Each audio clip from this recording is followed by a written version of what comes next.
Ma'am, that's not real medicine. You can't bring street drugs on this plane. Flight attendant Veronica Ellis snatched the inhaler from 17-year-old Zoe Jackson's trembling hands. The cabin fell silent.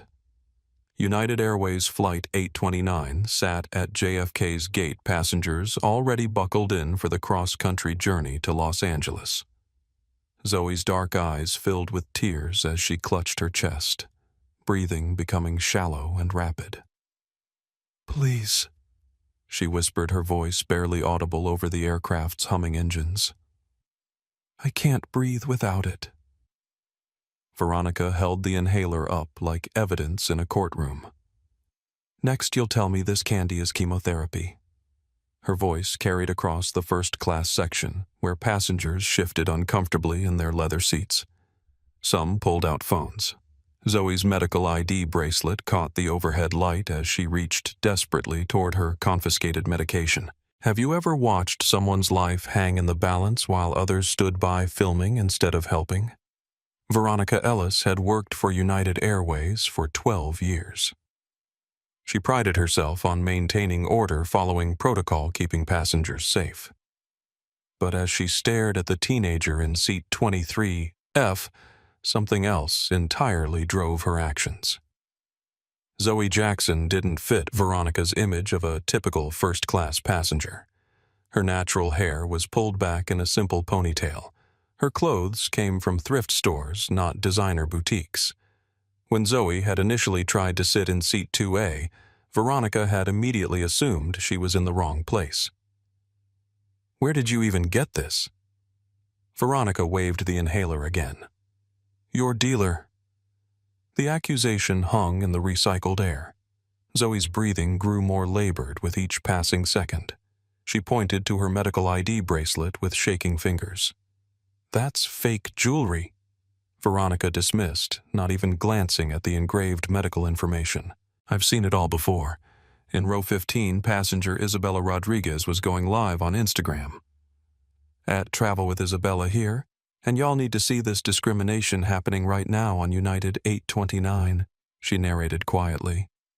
Her phone captured every word, every gesture, every moment of Zoe's humiliation. Zoe tried to explain through increasingly difficult breaths. "I'm Zoe Jackson. I'm 17. I have severe asthma. I'm traveling alone to my grandmother's funeral in Los Angeles." "Save the sob story," Veronica snapped. She glanced at her watch. 10 minutes until scheduled departure. The gate agents were preparing to close the aircraft door. Zoe's phone buzzed insistently in her lap. The caller ID read Dad, but she was too focused on trying to breathe to answer. Her carry-on bag sat in the overhead compartment containing her MIT early admission letter and expensive electronics that didn't match Veronica's assumptions about her background. "Either this medicine goes in the trash," Veronica announced loudly enough for nearby passengers to hear, "or you get off my plane." The ultimatum sent murmurs through the cabin. A few passengers in coach craned their necks to see what was happening. The first-class section had gone completely quiet, except for the soft sound of phones recording. Zoe's chest rose and fell rapidly. Sweat beaded on her forehead despite the cool cabin temperature.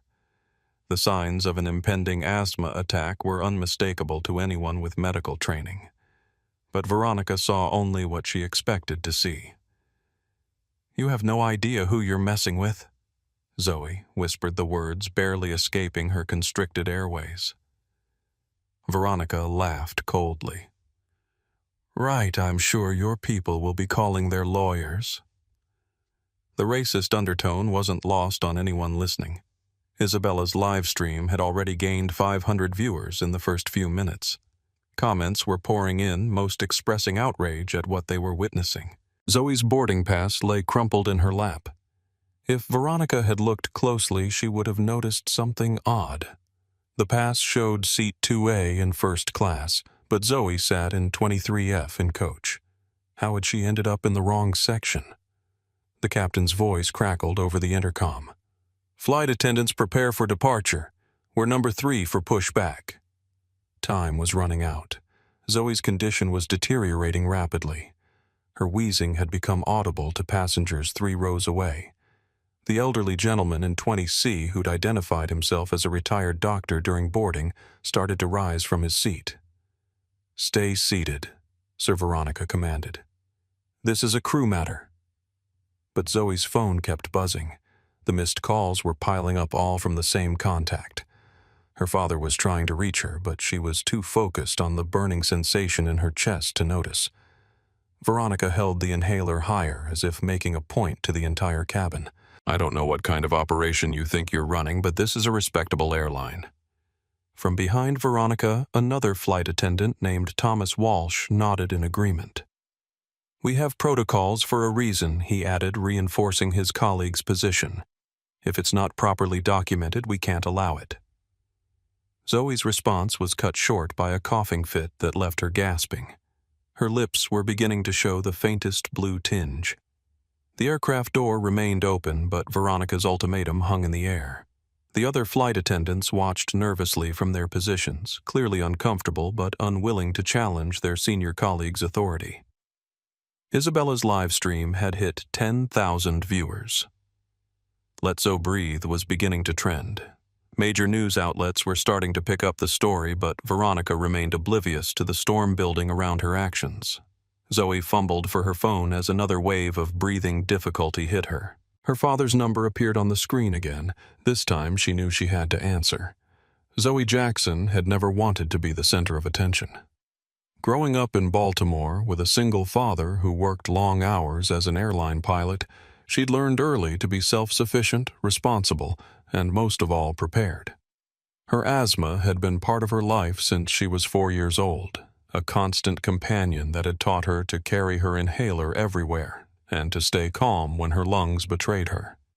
But today, for the first time, someone had taken that lifeline away. 3 days ago, Zoe had received the letter that would change her life. Early acceptance to MIT with a full scholarship in biomedical engineering. Her grandmother Eliza Jackson had been the first to receive the call from Zoe. "Grandma."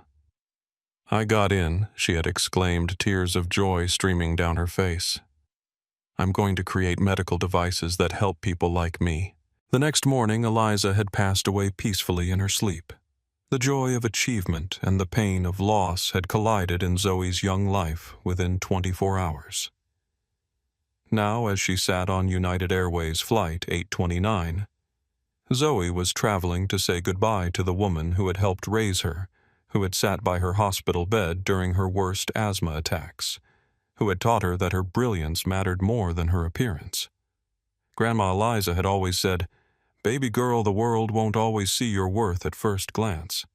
But that doesn't diminish it one bit. Those words echoed in Zoe's mind as the flight attendant looked at her like she was somehow unworthy of being there. It wasn't the first time. Last year at a science competition in Boston, a security guard had followed her around the convention center, asking repeatedly to see her participant badge. 3 months ago at a college recruitment event, another student's parent had asked if she was there to serve refreshments. Each time Zoe had maintained her dignity, had proved herself through excellence rather than anger. But today was different. Today she couldn't breathe, and the weight of grief over her grandmother made the indignity harder to bear. Her father had insisted on booking her a first-class ticket for the cross-country flight, knowing her asthma often worsened during travel.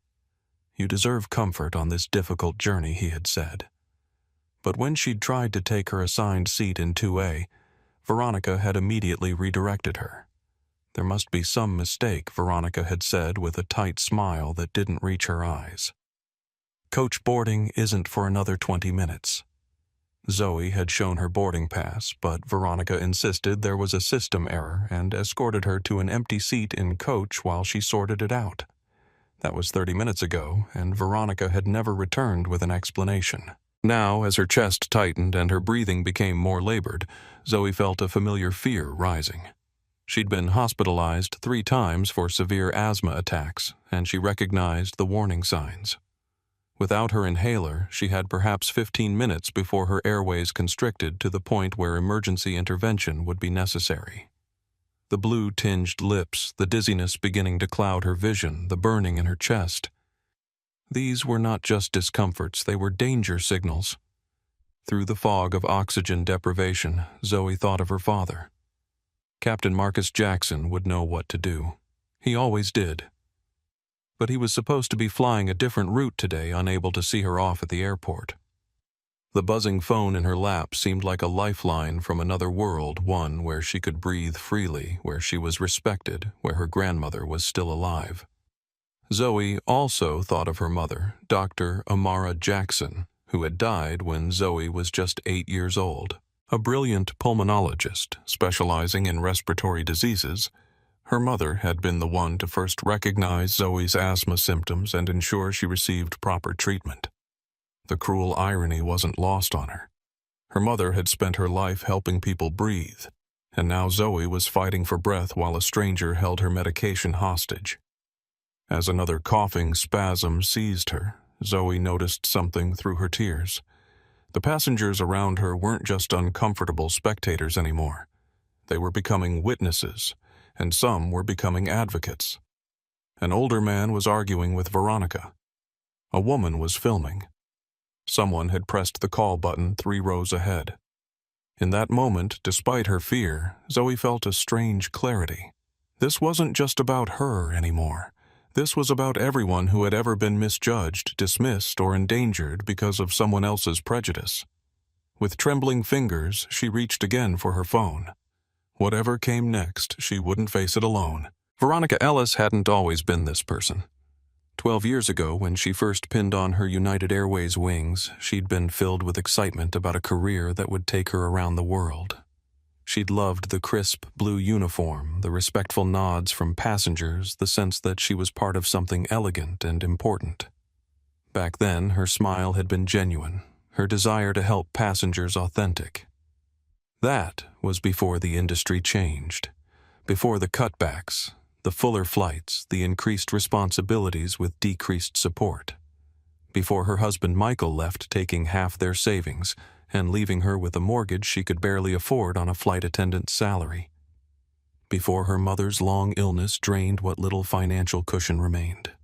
Before she turned 45 and realized that her dreams of advancement within the airline had stalled, leaving her in the same position she'd started in, just older and more bitter. This morning had been particularly difficult. Her hot water heater had failed, leaving her with an ice-cold shower. The subway was delayed. Her request for Christmas week off had been denied for the 3rd year in a row. By the time she arrived at JFK for Flight 829 to Los Angeles, Veronica was already running on empty, her patience worn to a dangerous thinness. Then came the girl, walking confidently toward first class in her worn jeans and simple white t-shirt. No designer luggage, no expensive watch or jewelry, just that casual entitlement that made Veronica's blood boil. When the girl had presented her boarding pass for seat 2A, Veronica had been certain it was fraudulent. People tried to scam upgrades all the time. She'd escorted the girl to coach, promising to verify her ticket, then conveniently forgotten to follow up. One small victory in a day full of defeats. But now the situation was escalating. The girl claimed to need medicine, an inhaler that looked suspiciously like the type of device drug users modified for illegal substances. Veronica had seen a documentary about it just last month. And the girl's insistence, her suggestion that Veronica was somehow mistreating her, triggered something deep and defensive. I'm in control here, Veronica thought, gripping the inhaler tighter. This is my aircraft, my domain. The sense of power was intoxicating, a feeling of authority that had been lacking in every other area of her life. Here, at least, passengers had to listen to her. Here she made the rules. There was also another factor driving Veronica's actions, one she rarely acknowledged even to herself. 6 years ago, she had been working a flight to Miami when a young man had suffered a seizure. He had claimed to need medication from his carry-on, but Veronica, suspecting drug use, had delayed access. The man had been hospitalized upon landing. Though the airline had eventually cleared her of wrongdoing, The incident had left her hypervigilant about passengers claiming medical needs without proper documentation. Her instinct now was always to err on the side of suspicion rather than compassion, a defensive posture that protected her from repeating what she saw as a professional embarrassment. In her 12 years of flying, Veronica had developed what she considered an infallible sense for trouble. Young people traveling alone, passengers who didn't match their seating assignment, anyone who questioned her authority. These were red flags that she prided herself on identifying. The fact that these instincts often led her to scrutinize passengers of color more closely was something she refused to acknowledge even to herself. The growing discomfort of the passengers around her barely registered. In Veronica's mind, she was performing her duty, protecting the flight from potential drug use, maintaining order. The girl's increasing respiratory distress seemed like theater, an attempt to gain sympathy and avoid consequences.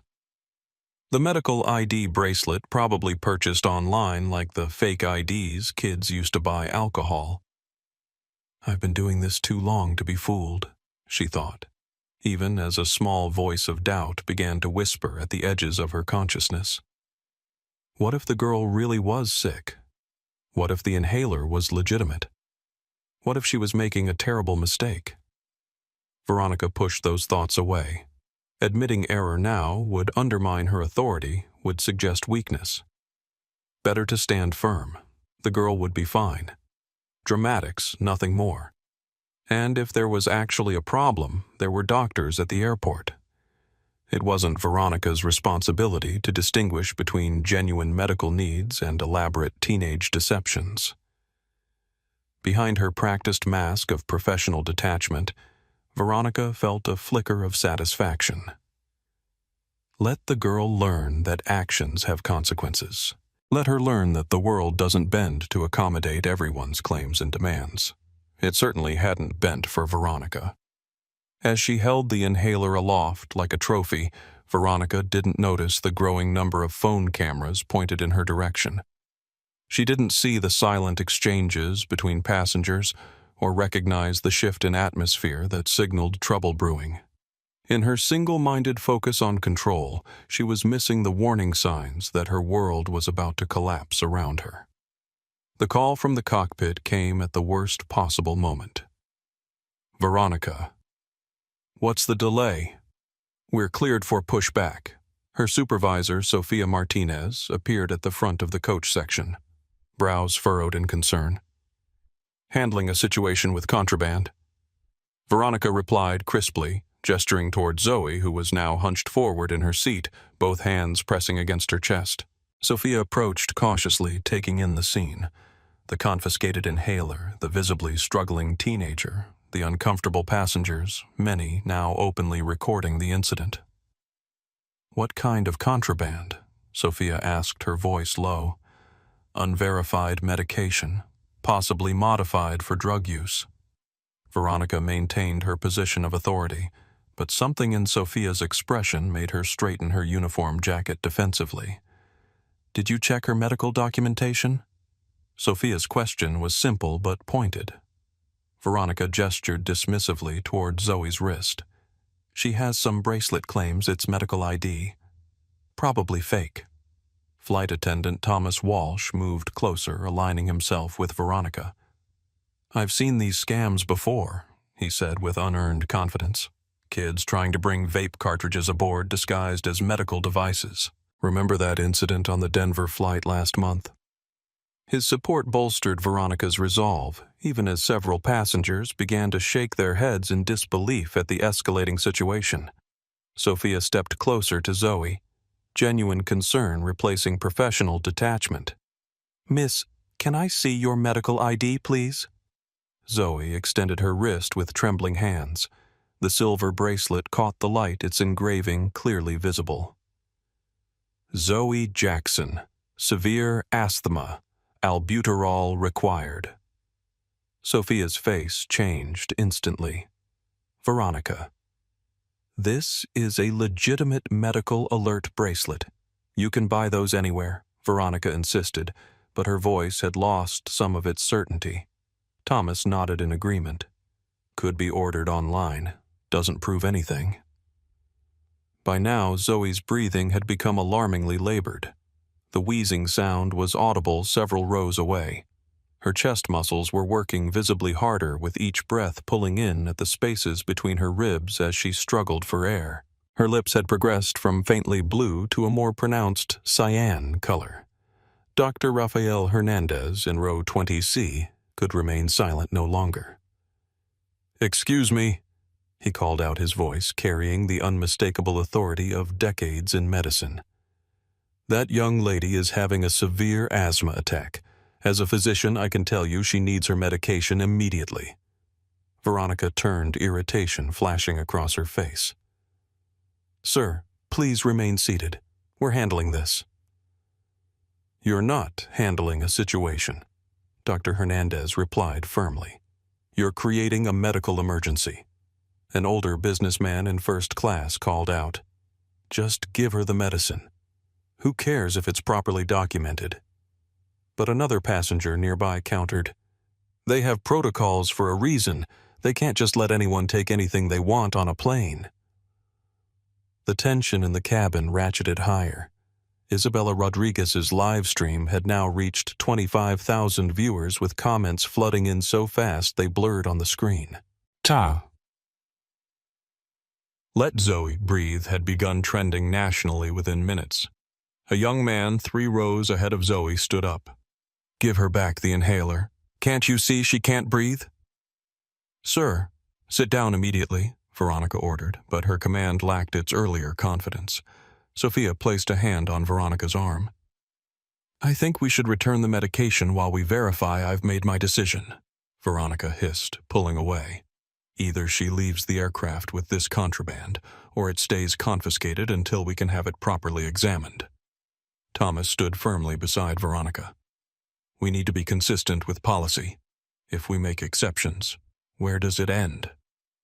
Zoe's phone continued buzzing. The screen displayed Dad and a photo of a man in a United Airways captain's uniform. Through her oxygen-deprived haze, Zoe made a decision. With shaking fingers, she answered the call. "Dad." She wheezed, her voice barely audible. "Can't breathe. They took my inhaler." The voice that responded was crisp, authoritative, and loud enough for nearby passengers to hear. "Who took your inhaler?" "Zoe. Put them on the phone now." With trembling hands, Zoe extended the phone toward Veronica. "My father wants to speak with you." Veronica hesitated, then took the phone with reluctant fingers. "This is Flight Attendant Ellis. We're managing a situation with your daughter's unverified." She stopped abruptly, the color draining from her face as the voice on the other end spoke. Around her, the cabin had gone completely silent, passengers straining to hear the one-sided conversation. Even Sophia leaned closer, her expression shifting from concern to alarm. "Yes, sir," Veronica stammered. "I understand, but protocols require." She fell silent again, listening. Her hand began to tremble. She didn't explain. "I wasn't aware." Another pause. "You're where the final question seemed to hang in the air." Isabella zoomed in with her camera, capturing the moment Veronica's professional facade cracked completely. Nearby passengers exchanged glances, sensing that something significant had changed. Veronica lowered the phone slowly, her face ashen. Without a word, she handed the inhaler back to Zoe, who immediately brought it to her lips and triggered a life-saving dose of medicine. The relief wasn't instant, but the medication began to open her airways, easing the crushing pressure in her chest. "What did he say?" Sophia asked, her voice barely above a whisper. Veronica didn't answer. She stared straight ahead, frozen in place like a statue as the enormity of her mistake began to dawn on her. In the silence that followed, Zoe's phone slipped from Veronica's fingers back into the teenager's lap. The call still connected. 2 TSA officers appeared at the aircraft door, responding to Veronica's earlier request to remove a passenger with contraband. They surveyed the scene with professional caution, noting the numerous passengers recording the teenager using an inhaler and the strangely immobile flight attendant. "We were called about an issue with prohibited items," the lead officer inquired. Before Veronica could respond, the aircraft door opened wider, and a commanding figure appeared in the entryway. Captain Marcus Jackson, in full United Airways uniform with 4 gold stripes on his sleeves, stepped into the cabin. His eyes scanned the scene with military precision until they locked on his daughter. The atmosphere in the cabin shifted instantly from tension to electric anticipation. Whatever happened next would not be resolved quietly. Dr. Rafael Hernandez had seen death too many times to mistake its approach. For 40 years he had battled against it in emergency rooms in field hospitals during his military service and in his pulmonology practice before retirement. The blue tinge on Zoe Jackson's lips sent alarm bells ringing in his mind the moment he noticed it from his seat in 20C. At 65, with silver hair and deeply etched smile lines, Dr. Hernandez carried himself with the quiet confidence of someone who had saved countless lives. His eyes, sharp behind rectangular glasses, missed nothing. Not the girl's labored breathing, not her hunched posture as she tried to draw oxygen into failing lungs, and certainly not the callous dismissal from the flight attendant who held her medication hostage. 23 years ago, his own son, Miguel, had nearly died from an asthma attack at a school where a teacher had refused to believe the severity of his condition. The memory of his 7-year-old boy, lips blue and eyes wide with terror, had never left him. He had arrived at the school to find Miguel being treated by paramedics, the teacher still insisting the boy had been making a fuss about nothing. That day had changed Dr. Hernandez, transforming him from merely a physician into an advocate. When he first noticed the confrontation between Zoe and the flight attendant, he had observed carefully, assessing whether intervention was necessary. But when he saw the inhaler being confiscated, when he heard the dismissive tone, when he noticed the progressive cyanosis in the girl's lips, medical training overrode social convention. "Excuse me." He had called out, his voice carrying the weight of decades of medical authority. When Veronica dismissed him, he felt a familiar anger rising. The same righteous indignation he had felt standing in that school hallway while his son fought for breath.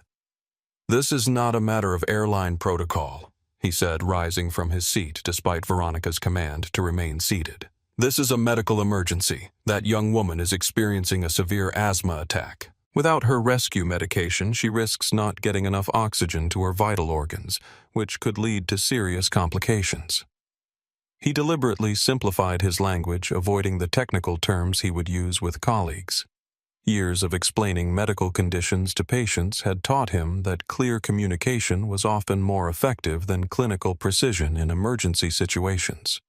The medical terminology flowed automatically, his professional training taking over, but the flight attendant's continued dismissal awakened something more personal. He unbuckled his seatbelt and stepped into the aisle. "Ma'am, I am Dr. Rafael Hernandez, former chief of pulmonology at Mount Sinai Hospital.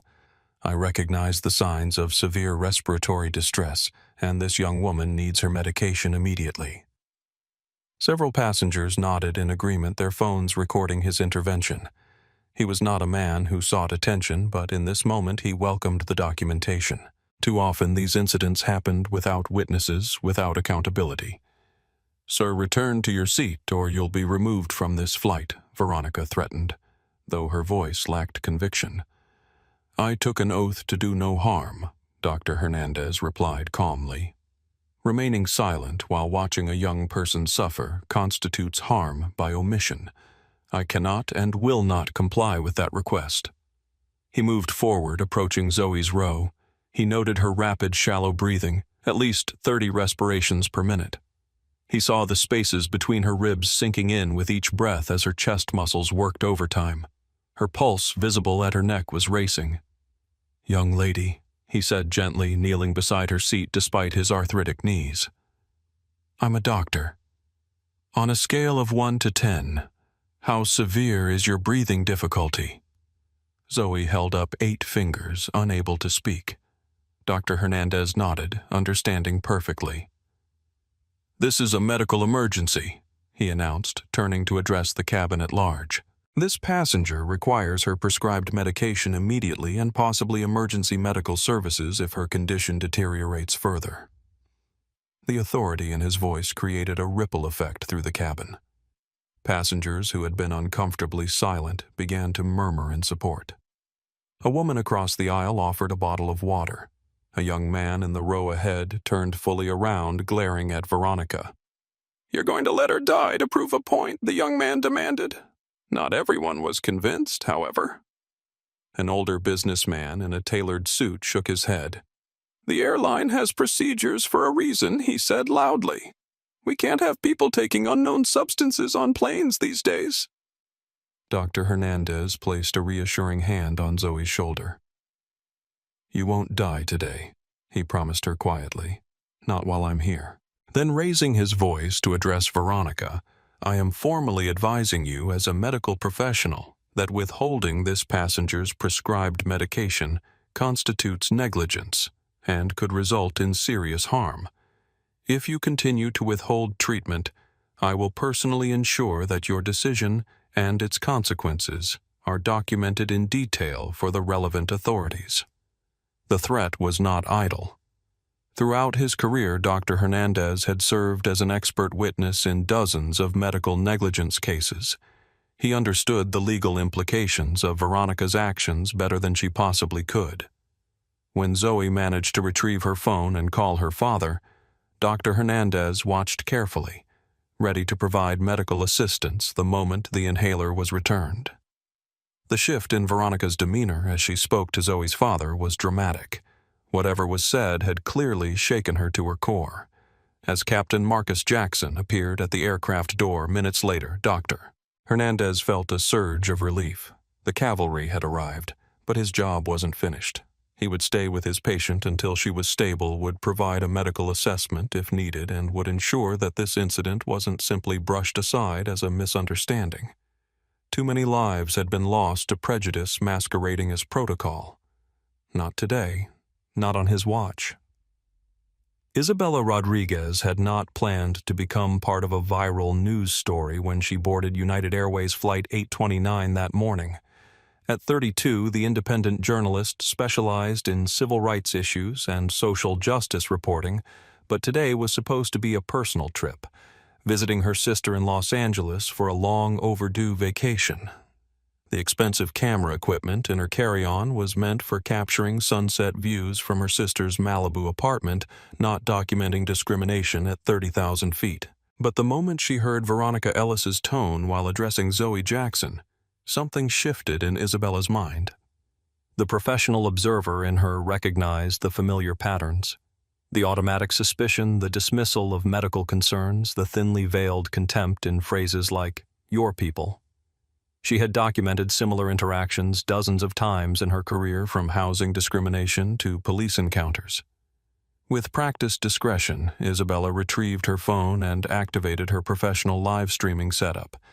She had invested in high-quality mobile equipment precisely because news didn't wait for convenient moments. The phone attachment provided stabilization. The directional microphone captured clear audio even in the noisy cabin, and her positioning gave her an unobstructed view of the confrontation. "At Travel with Isabella here," she narrated quietly into her microphone, knowing that her 50,000 followers would start receiving notifications immediately. "I'm witnessing what appears to be medical discrimination happening right now on United 829 at JFK. A flight attendant has confiscated what a young black passenger claims is her asthma inhaler, accusing her of carrying drugs." Isabella was careful to present the facts without embellishment. Her journalism professors had drilled into her the importance of accuracy, especially when broadcasting live. "Document, don't dramatize," had been her mentor's constant refrain. As the situation escalated, Isabella maintained her professional composure, but her heart raced with familiar anger. Born to Puerto Rican parents in the Bronx, she had experienced her share of prejudice and had channeled that experience into her work. Her reporting on immigration issues had earned her a regional Emmy nomination last year, and her documentary series on housing discrimination had been picked up by a major streaming service. The passenger, a teenage girl, is showing visible signs of respiratory distress. Isabella continued her narration. She's identified herself as having severe asthma and has a medical alert bracelet which the flight attendant has dismissed as fake jewelry.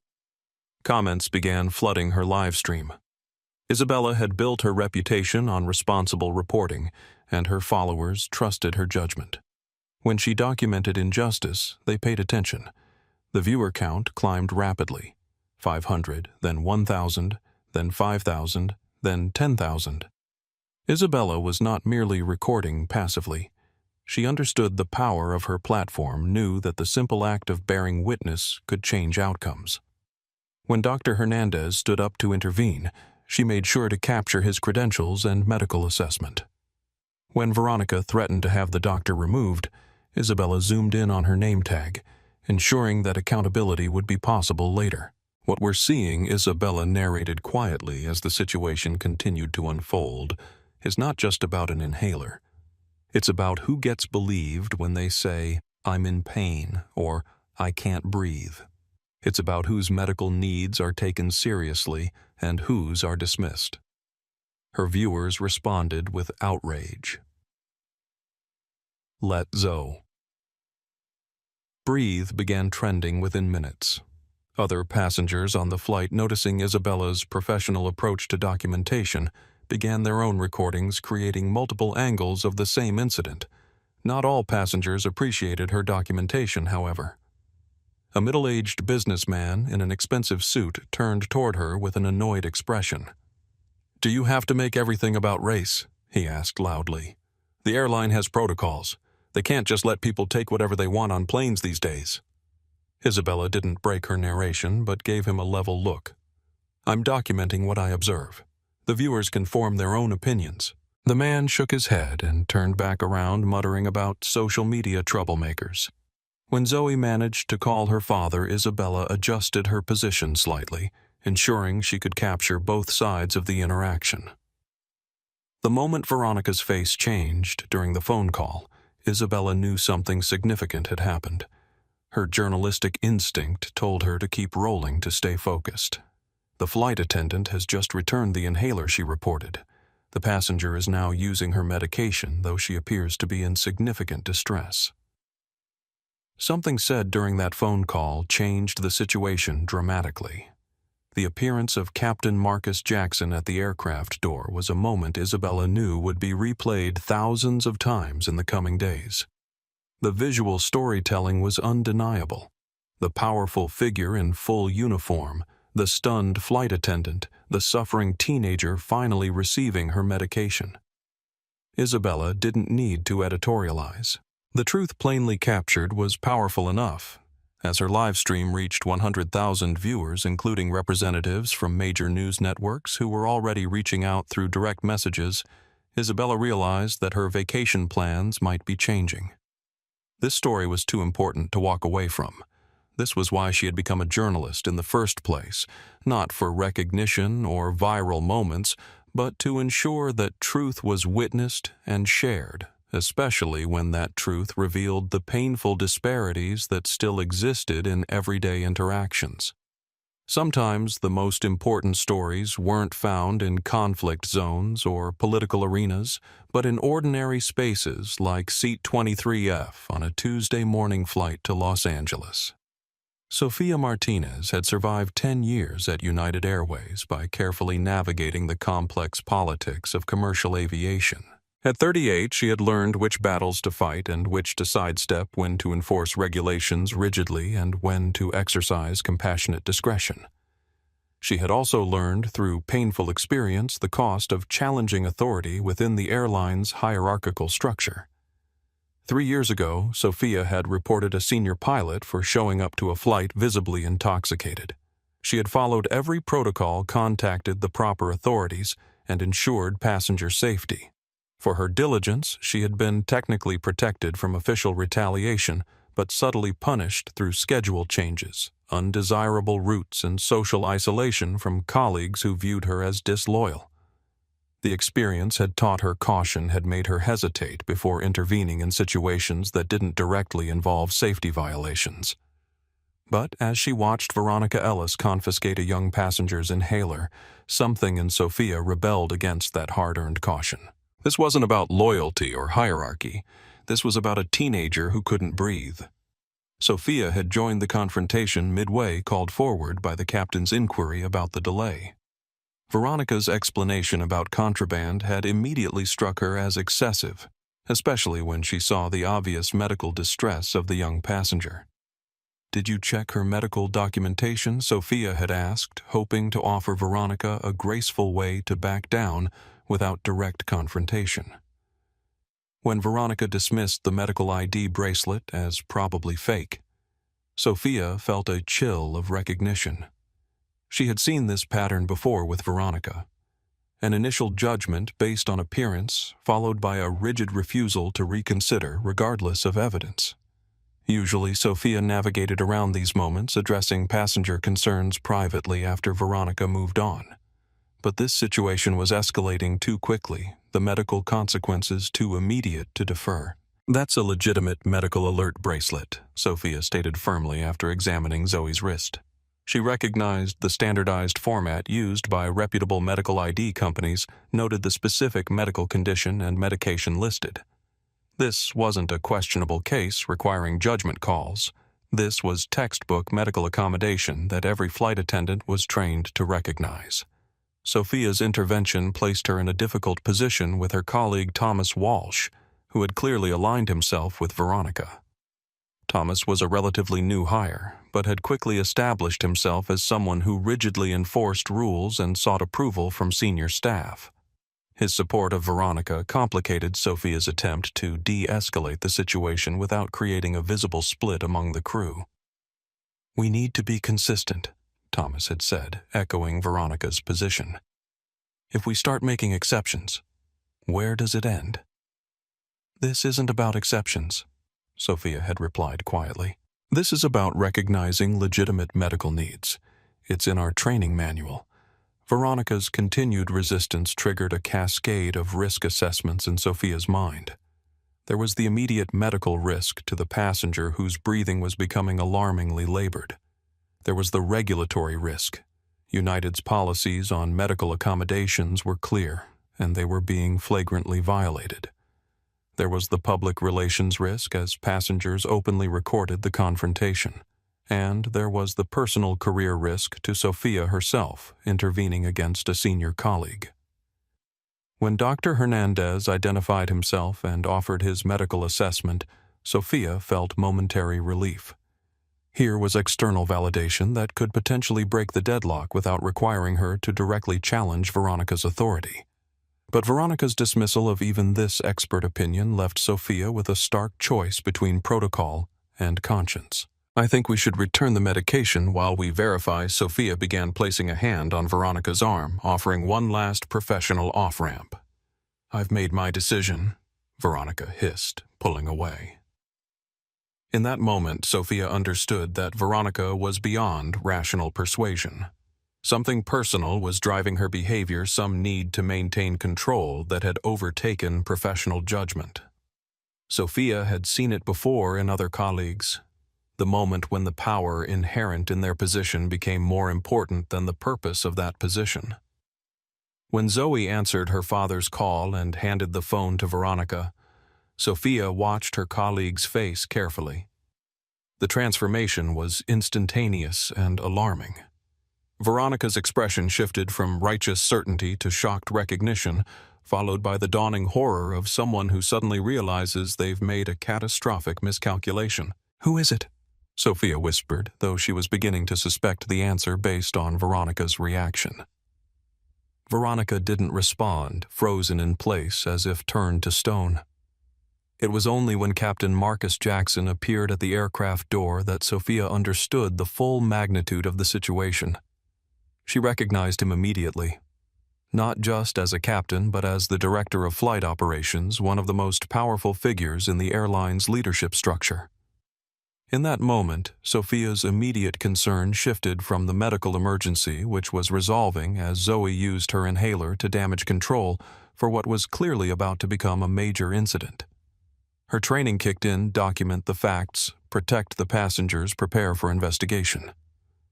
But beneath the professional response, Sophia felt a complex mix of emotions. Relief that the young passenger was receiving needed medication, validation that her own assessment of the situation had been correct, apprehension about the fallout that would inevitably follow, and a small, difficult-to-admit sense of satisfaction that Veronica's behavior would finally face real consequences. As Captain Jackson moved purposefully down the aisle toward his daughter, Sophia stepped back, giving him space while remaining present. Whatever happened next would likely end Veronica's career. It might impact Sophia's as well, depending on how her attempts at intervention were judged. But in this moment, watching Zoe's breathing begin to normalize as the medication took effect, Sophia couldn't bring herself to regret choosing human welfare over hierarchical deference. Some lines once crossed transformed a person.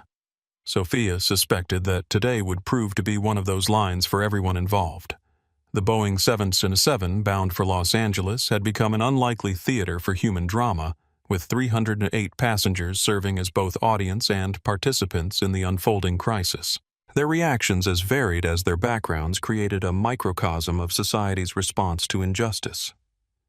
In first class, where Michael Blackwell, CEO of Eclipse Airlines, sat with his laptop open, but forgotten, the reaction was one of calculated observation. A veteran of the industry, he recognized the disaster unfolding in real time. Not just a medical emergency, but a catastrophic failure of customer service and corporate values. His trained eye noted everything: the flight attendant's body language, the passenger's obvious distress, the increasing documentation by other passengers. Each element registered as a case study in what not to do lessons he would take back to his own airline's training department. "This will be in business schools next semester," he murmured to his assistant across the aisle. "How to destroy a company's reputation in 20 minutes or less." Not everyone in first class shared his perspective, however. 2 rows behind him, investment banker William Foster leaned toward his colleague with a different take. "Everyone's so quick to cry discrimination," he said, just loud enough to be heard by those around him. "The airlines have protocols for a reason. If they let every person take whatever they want on board without verification, imagine the security risks." His comment drew sharp looks from several nearby passengers, but a few nodded in agreement, creating small factions within the cabin, those who prioritized rigid rule enforcement versus those who saw the human emergency unfolding. In the premium economy section, Professor Diane Reynolds from Yale Law School was documenting the incident with academic precision. Her legal pad already contained 2 pages of notes, each violation of federal regulations, airline policies, and potential civil liabilities carefully categorized and time-stamped. As a specialist in transportation law, she recognized at least 7 actionable offenses in Veronica's behavior, with potential damages in the millions. ADA violation. Clear discrimination. Medical endangerment, she whispered into her voice recorder. Witness testimony from medical professional rejected further endangering patient. Clear evidence of bias in assessment of medical documentation. The middle section of the aircraft held families and older passengers, many of whom watched with growing discomfort. Linda and Robert Whitaker, a retired couple celebrating their 40th anniversary with a trip to California, exchanged troubled glances as the confrontation escalated. "Someone should do something," Linda whispered, her hand squeezing her husband's. "That doctor is trying," Robert replied. "But you know how it is these days. Everyone's afraid to get involved." Yet as Zoe's condition visibly worsened, the atmosphere in the middle cabin shifted from uncomfortable observation to active concern. A mother in row 16 stood up, calling out, "She needs her medicine. Can't you see? She can't breathe." Another passenger, a high school teacher from Queens, added his voice. "This is wrong. Give her the inhaler." But there were dissenting voices, too. A man in a business suit shook his head. "There are rules for a reason. If they start making exceptions, where does it end? What's to stop someone from bringing actual drugs on board and claiming it's medicine? His comment drew both supportive nods and angry glares, illustrating the divided reactions, even as the situation grew more dire. The back of the aircraft, typically the domain of budget travelers, students, and younger passengers, had transformed into an active documentation center. At least 12 phones were recording from various angles, creating a comprehensive visual record that would be impossible to dismiss or reinterpret later. A group of college students returning from a semester abroad formed an impromptu information relay, sharing details about the confrontation with passengers further back, who couldn't see what was happening. "The girl has asthma. Can't breathe," one whispered urgently to those behind him. "Flight attendant took her inhaler, won't give it back." "That's messed up," came the response. "Is someone recording everyone's recording? It's going viral already." Through the cabin, ripples of reaction continued to spread. A nurse from Baltimore pressed her call button repeatedly, trying to offer medical assistance. An off-duty pilot traveling as a passenger made his way forward, hoping to de-escalate the situation professionally. Two high school students who recognized Zoe from a national science competition whispered in shock. "That's Zoe Jackson. She won the Brenner Prize last year. She's brilliant." But perhaps most telling was the reaction of those nearest to Zoe who were witnessing her distress most directly. A businessman who had initially seemed annoyed by the commotion now stood protectively near her row. An elderly woman across the aisle held Zoe's hand, murmuring encouragement. A flight attendant from another section had appeared, looking conflicted as she witnessed her colleague's behavior, but unsure how to intervene without undermining authority. When Zoe managed to call her father and hand the phone to Veronica, the cabin fell into an expectant hush. The tension was palpable, like the air before a thunderstorm. And when Captain Marcus Jackson appeared at the aircraft door minutes later, the collective intake of breath was audible, a moment of recognition that justice had arrived in unexpected form. The passengers of Flight 829 had begun the morning as strangers united only by a common destination. Now they were united by something more profound: collective witness to an injustice and the rare opportunity to see that injustice confronted in real time. For many, it would become a story they would tell for years. "I was there on that flight when that brave girl couldn't breathe, and her father, the captain, arrived like something out of a movie." For others, particularly those who had remained silent despite their discomfort, it would prompt uncomfortable self-reflection about when to speak up and when silence becomes complicity. And for a significant number, the experience would change their future behavior, making them more likely to record, to intervene, to bear witness when they saw someone being wronged. In seat 17D, an 8th grade teacher named Rebecca Wilson whispered to herself words that echoed what many were thinking. Thank God someone important enough to matter was watching. Thank God she wasn't alone. While the drama on United Airways Flight 829 unfolded in the confined space of an aircraft cabin, a parallel storm was brewing in the boundless realm of social media. What began as Isabella Rodriguez's lone live stream rapidly multiplied into a digital phenomenon that transcended platforms, time zones, and demographic boundaries. On Instagram, Isabella's live stream counter ticked upward with dizzying speed: 25,000, 50,000, 75,000 viewers. The comments section became a blur of outrage, hashtags and calls to action. At United Airways. What is happening here? Let Zoe breathe. This is medical discrimination happening in real time. Someone needs to get fired today. That poor girl can't breathe, and they're worried about protocols. Not all comments expressed outrage, however. A vocal minority defended the flight attendant's actions. We don't know the whole story. What if it really was drugs? Airlines have security protocols for a reason. Better safe than sorry. Everyone's so quick to cry racism. Maybe it's just about following rules.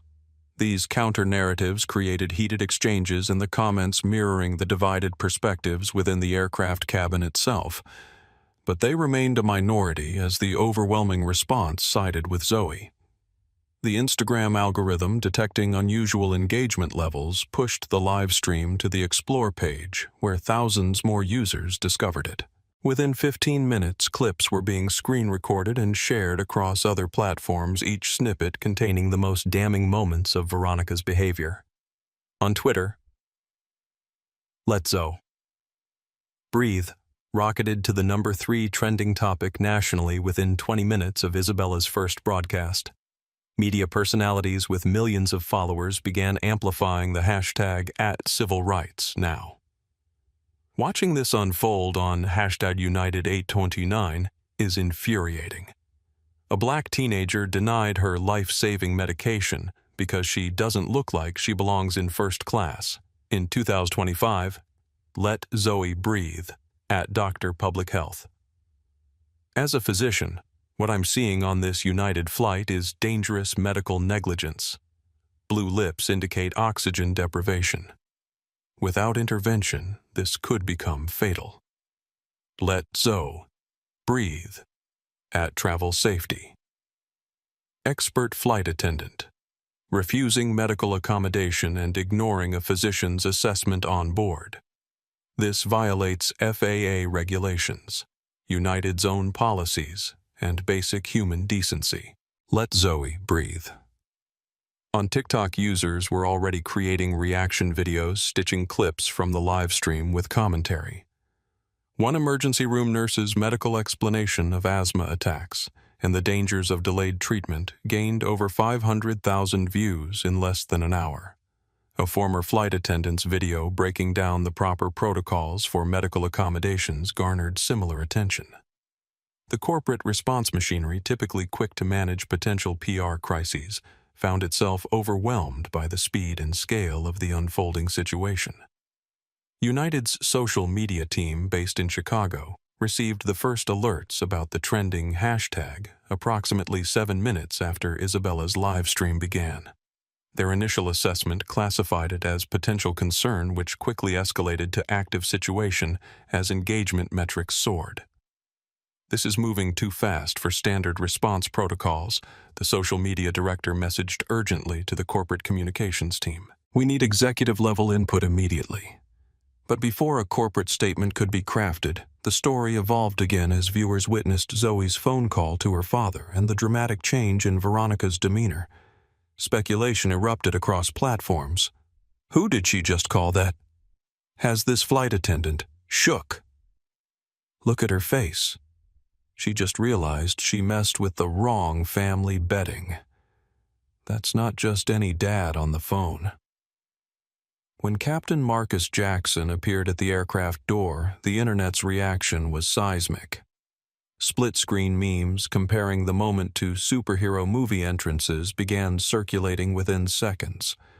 TikTok creators stitched the footage with dramatic music. Twitter users captioned screen grabs with variations of, "And that's when she knew she messed up." On LinkedIn, typically the most restrained of social platforms, aviation industry professionals and healthcare providers engaged in serious discussion about the implications. Dr. Amara Wilson, hospital administrator. What we're witnessing is the intersection of multiple broken systems, medical bias, corporate authority structures that punish intervention, and transportation regulations that prioritize procedure over human welfare. This will be a case study in my healthcare management course next semester. James Thornton, former FAA inspector. I've investigated hundreds of airline incidents. The liability implications here are enormous, extending beyond the flight attendant to potentially include the airline's training programs, supervision protocols, and accommodation policies. Not all social media response was supportive, however. A small but vocal minority began questioning the narrative, suggesting the incident was being overblown or even staged. How convenient that a professional journalist just happened to be there with perfect equipment. Notice how no one's showing what happened before the video started. What if she was actually disruptive? Another race-baiting viral moment to drive clicks and views. So tired of this. These counter-narratives gained limited traction but illustrated the polarized nature of public discourse even in the face of documented injustice. By the time Captain Jackson had reached his daughter's row, the story had transcended social media and broken into mainstream news coverage. CNN's breaking news banner read, "Developing United Airways flight attendant denies teen life-saving medication. Father Who is airline captain intervenes." MSNBC had already booked a panel of medical experts and civil rights attorneys to discuss the implications for the evening broadcast. In United's corporate headquarters, phones were ringing across every department. The CEO's executive assistant was fielding calls from board members demanding information. The legal department had begun pulling all relevant policies on medical accommodations and employee conduct. The PR team was drafting multiple versions of statements, unsure which would be appropriate for a situation still actively unfolding. What made this particular social media storm different from the typical outrage cycle was its unfiltered authenticity. There were no edited clips, no contextless moments open to interpretation. Isabella's continuous live stream, supplemented by footage from multiple passengers, provided an unbroken narrative that corporate spin doctors couldn't easily reframe. As Zoe finally received her inhaler and took her first proper breath in nearly 20 minutes, a collective digital sigh of relief swept across the internet. But relief quickly gave way to demands for accountability. Okay, she can breathe, but what happens to the flight attendant who almost killed her? Don't let United sweep this under the rug. We're all witnesses now. This isn't just about one bad employee. This is about a culture that made her comfortable doing this. What had begun as a single incident on a single flight had transformed through the amplifying power of social media into a national conversation about who gets believed when they say, "I need help," whose medical concerns are taken seriously, and how authority can become weaponized against the vulnerable. And as Captain Marcus Jackson stood in the aisle of Flight 829 facing the flight attendant who had endangered his daughter's life, he was unaware that millions of people were now watching, waiting to see what justice looked like when it finally arrived. The world was beginning to blur around the edges.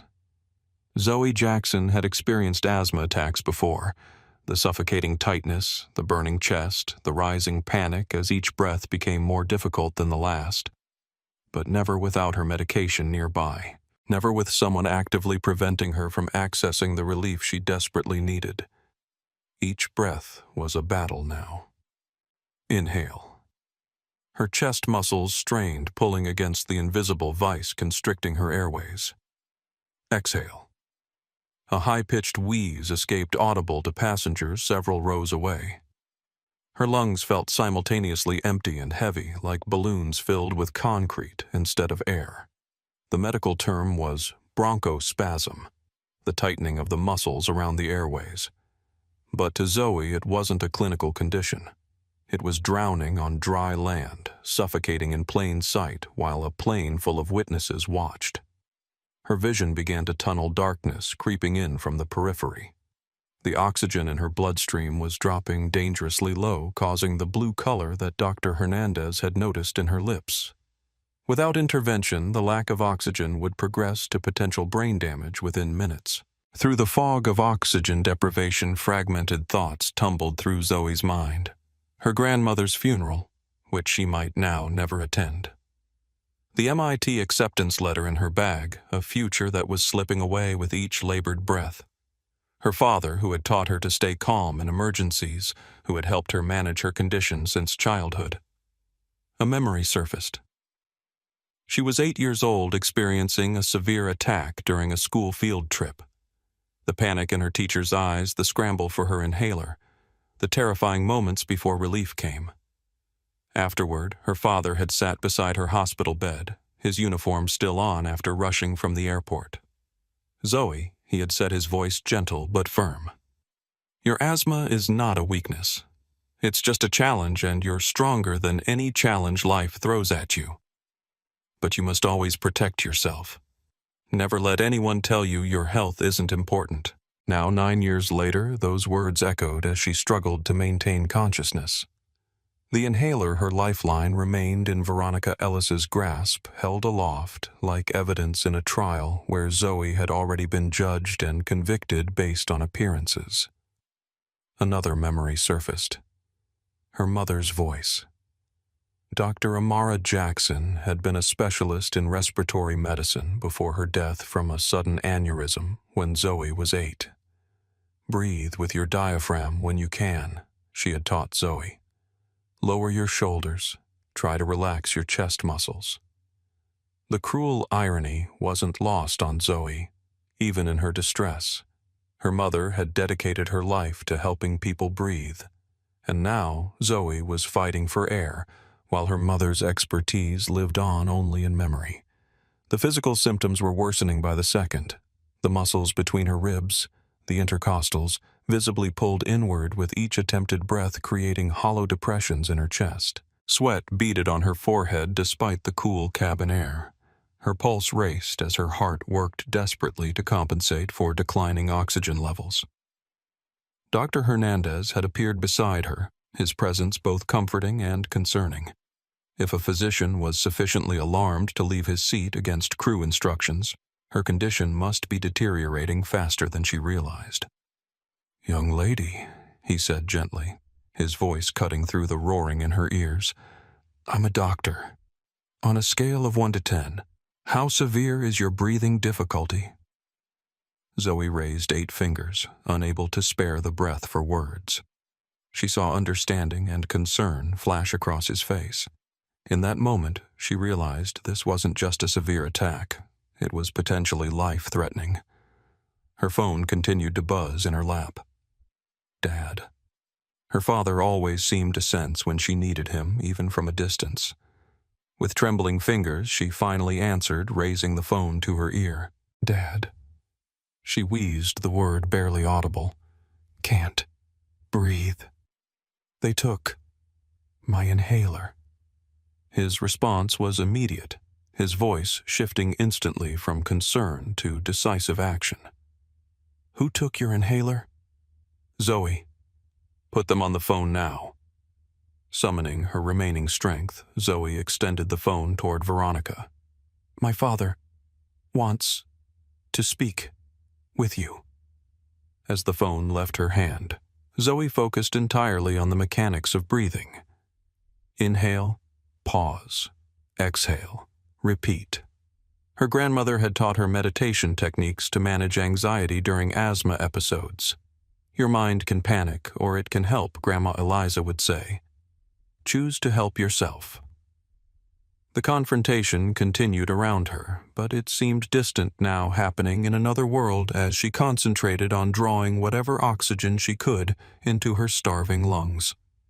She was vaguely aware of Dr. Hernandez beside her, of passengers standing in protest of cameras recording of Veronica's face draining of color as she spoke to Marcus Jackson. Then suddenly the inhaler was back in her hand, the familiar blue plastic life preserver that had saved her countless times before. With practiced motion despite her trembling fingers, Zoe shook the canister, removed the cap, and placed it between her lips. She pressed down, releasing a measured dose of albuterol, and inhaled as deeply as her constricted airways would allow. The first dose wasn't magic. Asthma medications don't work like movie cures, instant and complete. But within seconds, she felt the first subtle relaxation of the bronchial muscles, the first hint that air could move more freely. She waited 30 seconds as she'd been taught, then took a second dose. The relief built gradually.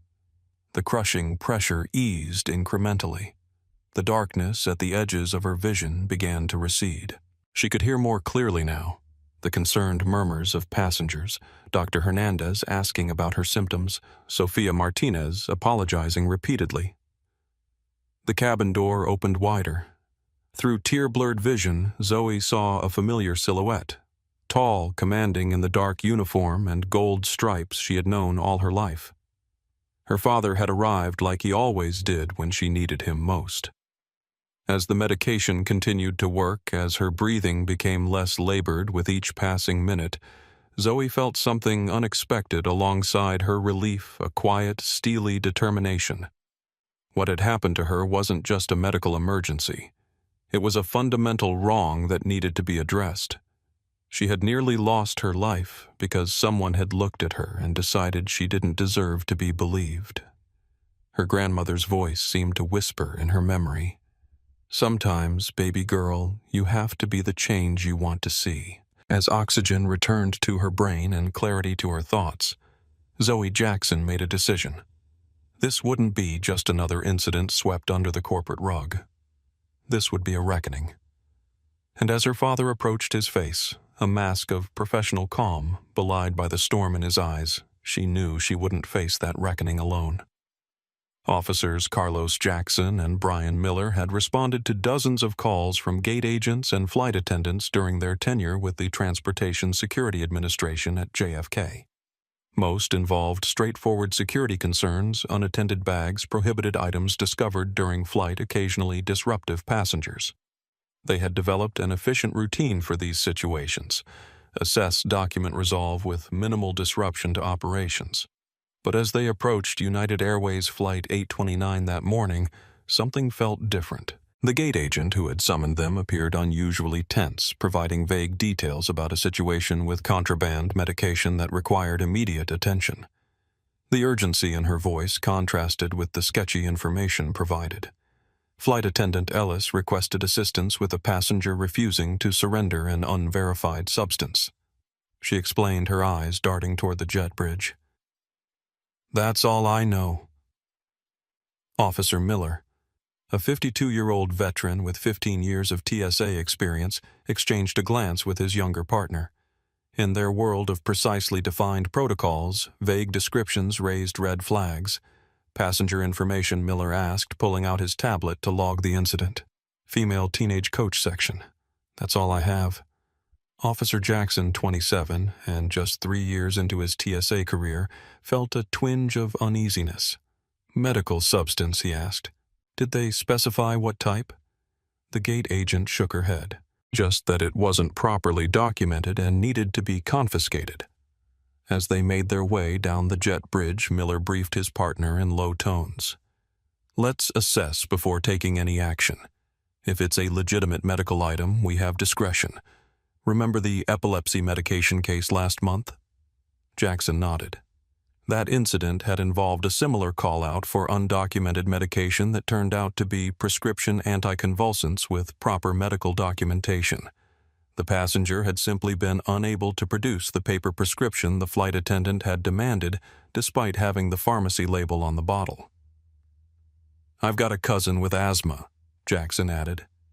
"If it's an inhaler, those are standard approved items. We see them all the time in carry-ons." The atmosphere that greeted them as they stepped onto the aircraft was charged with tension. Multiple passengers were standing despite the seatbelt sign. Phones were raised throughout the cabin recording. A commotion near the middle of the coach section appeared to be the epicenter of the disturbance. "Something's not right," Jackson murmured to his partner. "This doesn't feel like a standard contraband situation." They moved forward cautiously, noting the agitated expressions of passengers they passed. Fragments of conversation reached them. "Can't believe they took her inhaler. She can't breathe. Recording everything." As they approached row 23, the situation came into clear view. A teenage girl was hunched forward in her seat, visibly struggling to breathe. An older man who identified himself as a physician was kneeling beside her, monitoring her condition. A flight attendant stood rigidly nearby, holding what appeared to be a standard albuterol inhaler. Another crew member hovered uncertainly at the periphery. TSA Miller announced formally, "We were called about a prohibited item." The senior flight attendant, Ellis, according to her name tag, turned to them with visible relief. "This passenger claims she needs this unverified medication," she said, gesturing with the inhaler. "She hasn't provided proper documentation, and I suspect it may be modified for drug use." Officer Jackson looked from the inhaler to the struggling teenager, his training and instincts suddenly at odds. The blue rescue inhaler was immediately recognizable to him. His cousin had severe asthma and carried an identical one. The girl's labored breathing, blue-tinged lips, and the medical ID bracelet visible on her wrist painted a picture that contradicted Veronica's assessment. "Ma'am," he said carefully to Veronica, "that appears to be a standard albuterol inhaler prescribed for asthma. She hasn't provided a prescription." Veronica insisted, and her behavior has been combative. Dr. Hernandez stood up, addressing the officers directly. "I'm Dr. Rafael Hernandez, former chief of pulmonology at Mount Sinai. This young woman is experiencing a severe asthma attack and requires immediate medication. Without it, we risk respiratory failure and potential cardiac complications." Officer Miller, trained to maintain neutrality in disputed situations, looked to his partner for input. Jackson was already examining Zoe's medical alert bracelet with her permission. "This is a legitimate medical ID," he confirmed. "States her condition as severe asthma albuterol required." A male passenger in business attire approached the officers. "These people are making a big deal out of nothing," he said. "The airline has procedures for a reason. Security can't be compromised because someone makes a scene." Officer Jackson maintained his professional demeanor. "Sir, we need to assess the situation based on the evidence before us." The two officers stepped slightly aside for a brief consultation.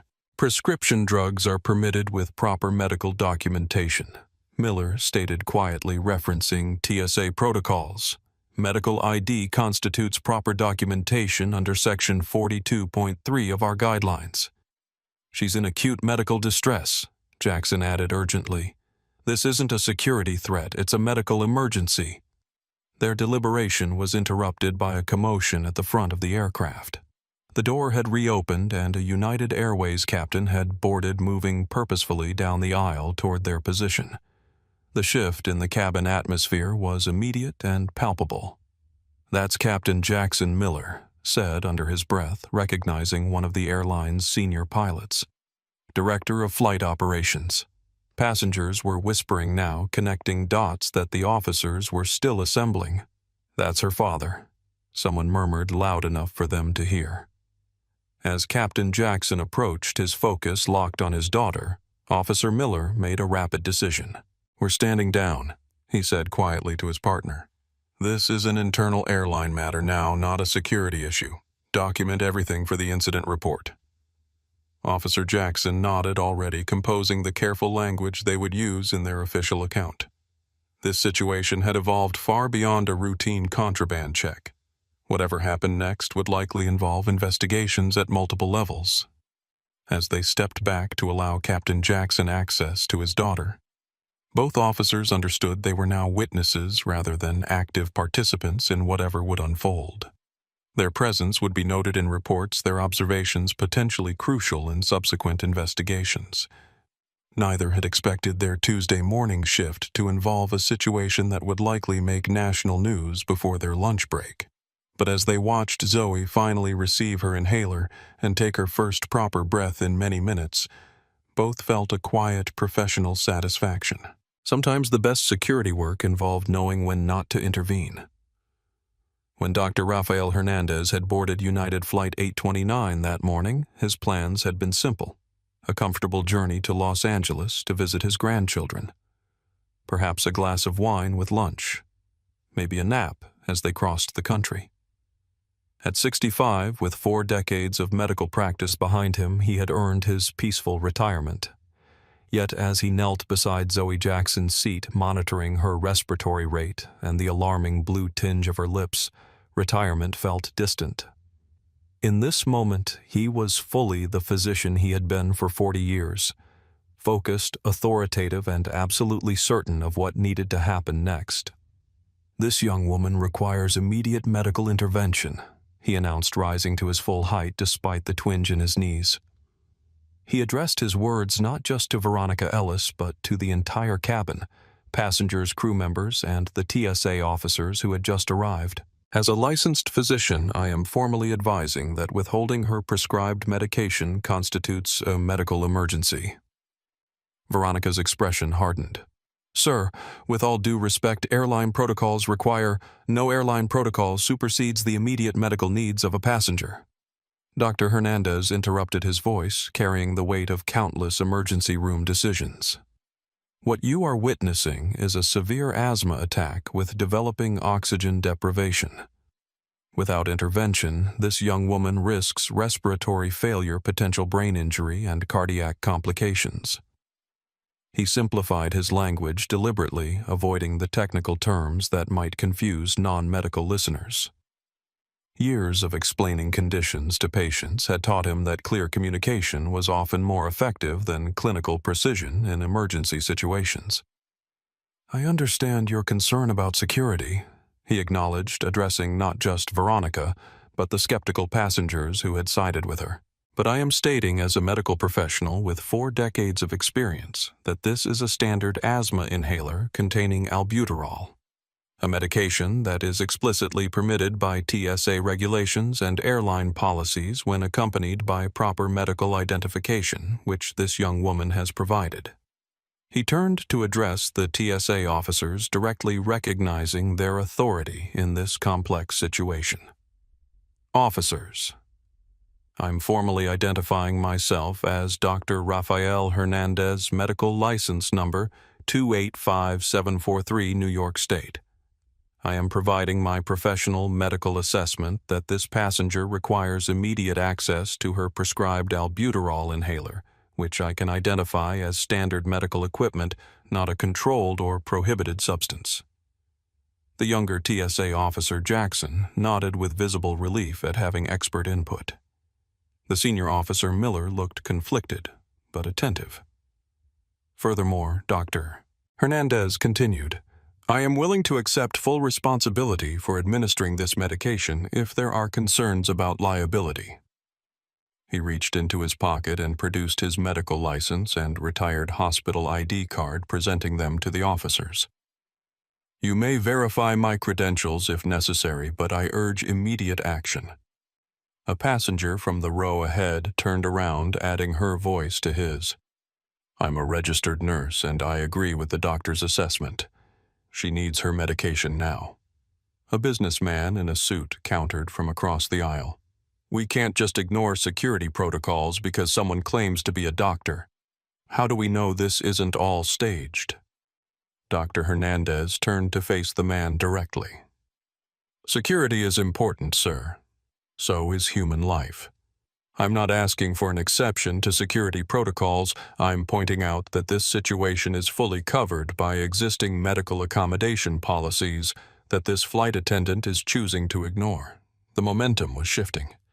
Multiple passengers had stood up, forming an impromptu witness circle around the confrontation. Phones recorded from every angle. The flight supervisor, Sofia Martinez, looked increasingly uncomfortable with Veronica's position. "This isn't about airline authority anymore," Dr. Hernandez said, his voice lower, but no less firm. "This is about a fundamental medical duty of care. In my professional opinion, continuing to withhold this medication constitutes negligence and could potentially be considered reckless endangerment given the clear symptoms of respiratory distress." He turned back to Zoe, kneeling again to check her pulse. Rapid thready. Her cardiovascular system was under significant stress as it struggled to compensate for decreased oxygen. Every second mattered now.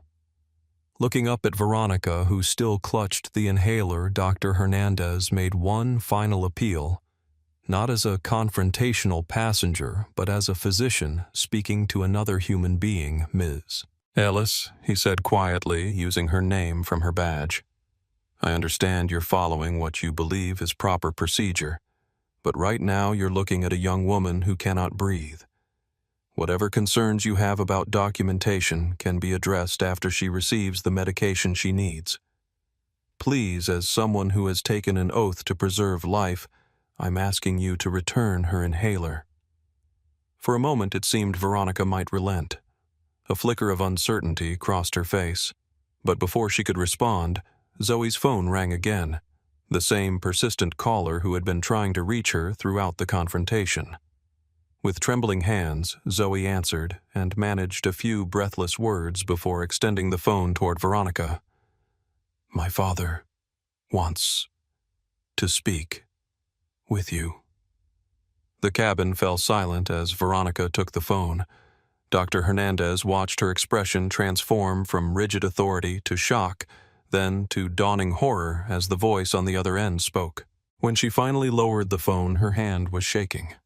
Without a word, she handed the inhaler to Zoe, who immediately administered a dose. 2 puffs, Dr. Hernandez instructed gently. Wait 30 seconds between doses. As Zoe followed his instructions, Dr. Hernandez continued to monitor her closely. The medication would take a few minutes to fully relax the constricted airways. But even the first dose would begin to provide relief. The aircraft door opened wider, and Captain Marcus Jackson appeared in his full United Airways uniform. The cabin's atmosphere shifted instantly from tension to anticipation. Dr. Hernandez stood again, stepping slightly aside to give the captain access to his daughter, while remaining close enough to continue monitoring her condition. As a physician, his primary concern remained Zoe's medical stability. But as a human being who had witnessed an unconscionable abuse of authority, he felt a profound satisfaction seeing the tables turn so dramatically. Captain Jackson approached his focus entirely on his daughter in the first crucial moments. Then, after assuring himself that she was receiving treatment and beginning to stabilize, he turned his attention to the flight attendant who had endangered her life. Dr. Hernandez remained beside Zoe, a steady professional presence as the confrontations' next chapter began to unfold. His role in this drama wasn't finished.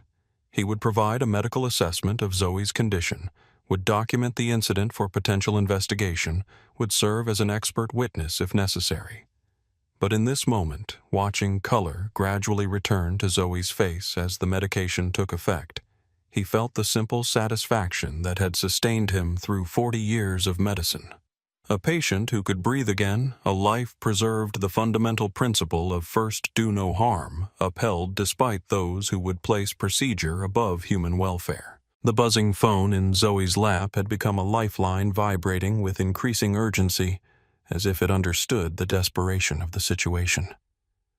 Each missed call from Dad represented another lost opportunity for intervention as her breathing grew more labored and her vision more blurred. By the time she finally answered, her condition had deteriorated significantly. The simple act of raising the phone to her ear required concentration and effort that would have been unimaginable 20 minutes earlier. Through the fog of oxygen deprivation, she heard her father's voice, strong, steady, the voice that had guided her through every crisis of her young life. "Zoe, are you there? I've been trying to reach you for 15 minutes. Dad," she managed to wheeze the word barely audible. "Can't breathe. They took my inhaler." The transformation in Marcus Jackson's tone was immediate and absolute. Gone was the concerned father, replaced by the commanding officer who directed thousands of aviation professionals. "Who took your inhaler?" "Zoe. Put them on the phone now." With trembling fingers, Zoe extended the phone toward Veronica Ellis. "My father wants to speak with you." The cabin fell silent. Every passenger within view focused on this crucial moment of transition, the point where power would shift irrevocably. Veronica hesitated briefly before taking the phone, her professional mask still in place, but beginning to show cracks of uncertainty. "This is Flight Attendant Ellis. We're managing a situation with your daughter's unverified." She stopped abruptly, the color draining from her face as the voice on the other end spoke. Around her, the cabin had gone completely silent, passengers straining to hear the one-sided conversation. Even Sophia leaned closer, her expression shifting from concern to alarm. "Yes, sir," Veronica stammered. "I understand, but protocols require—" She fell silent again, listening. Her hand began to tremble visibly. The phone shook against her ear. She didn't explain. "I wasn't aware." Another pause, longer this time. Isabella Rodriguez's camera zoomed in, capturing the moment Veronica's professional facade crumbled completely. Nearby passengers exchanged glances, sensing a seismic shift in the confrontation's power dynamics. "You're where?" The final question seemed to hang in the air. Confusion rippled through the cabin. Passengers looked at each other with questioning expressions. How could Zoe's father be close enough to intervene directly if he was calling from elsewhere? Through her oxygen-starved haze, Zoe felt a surge of validation.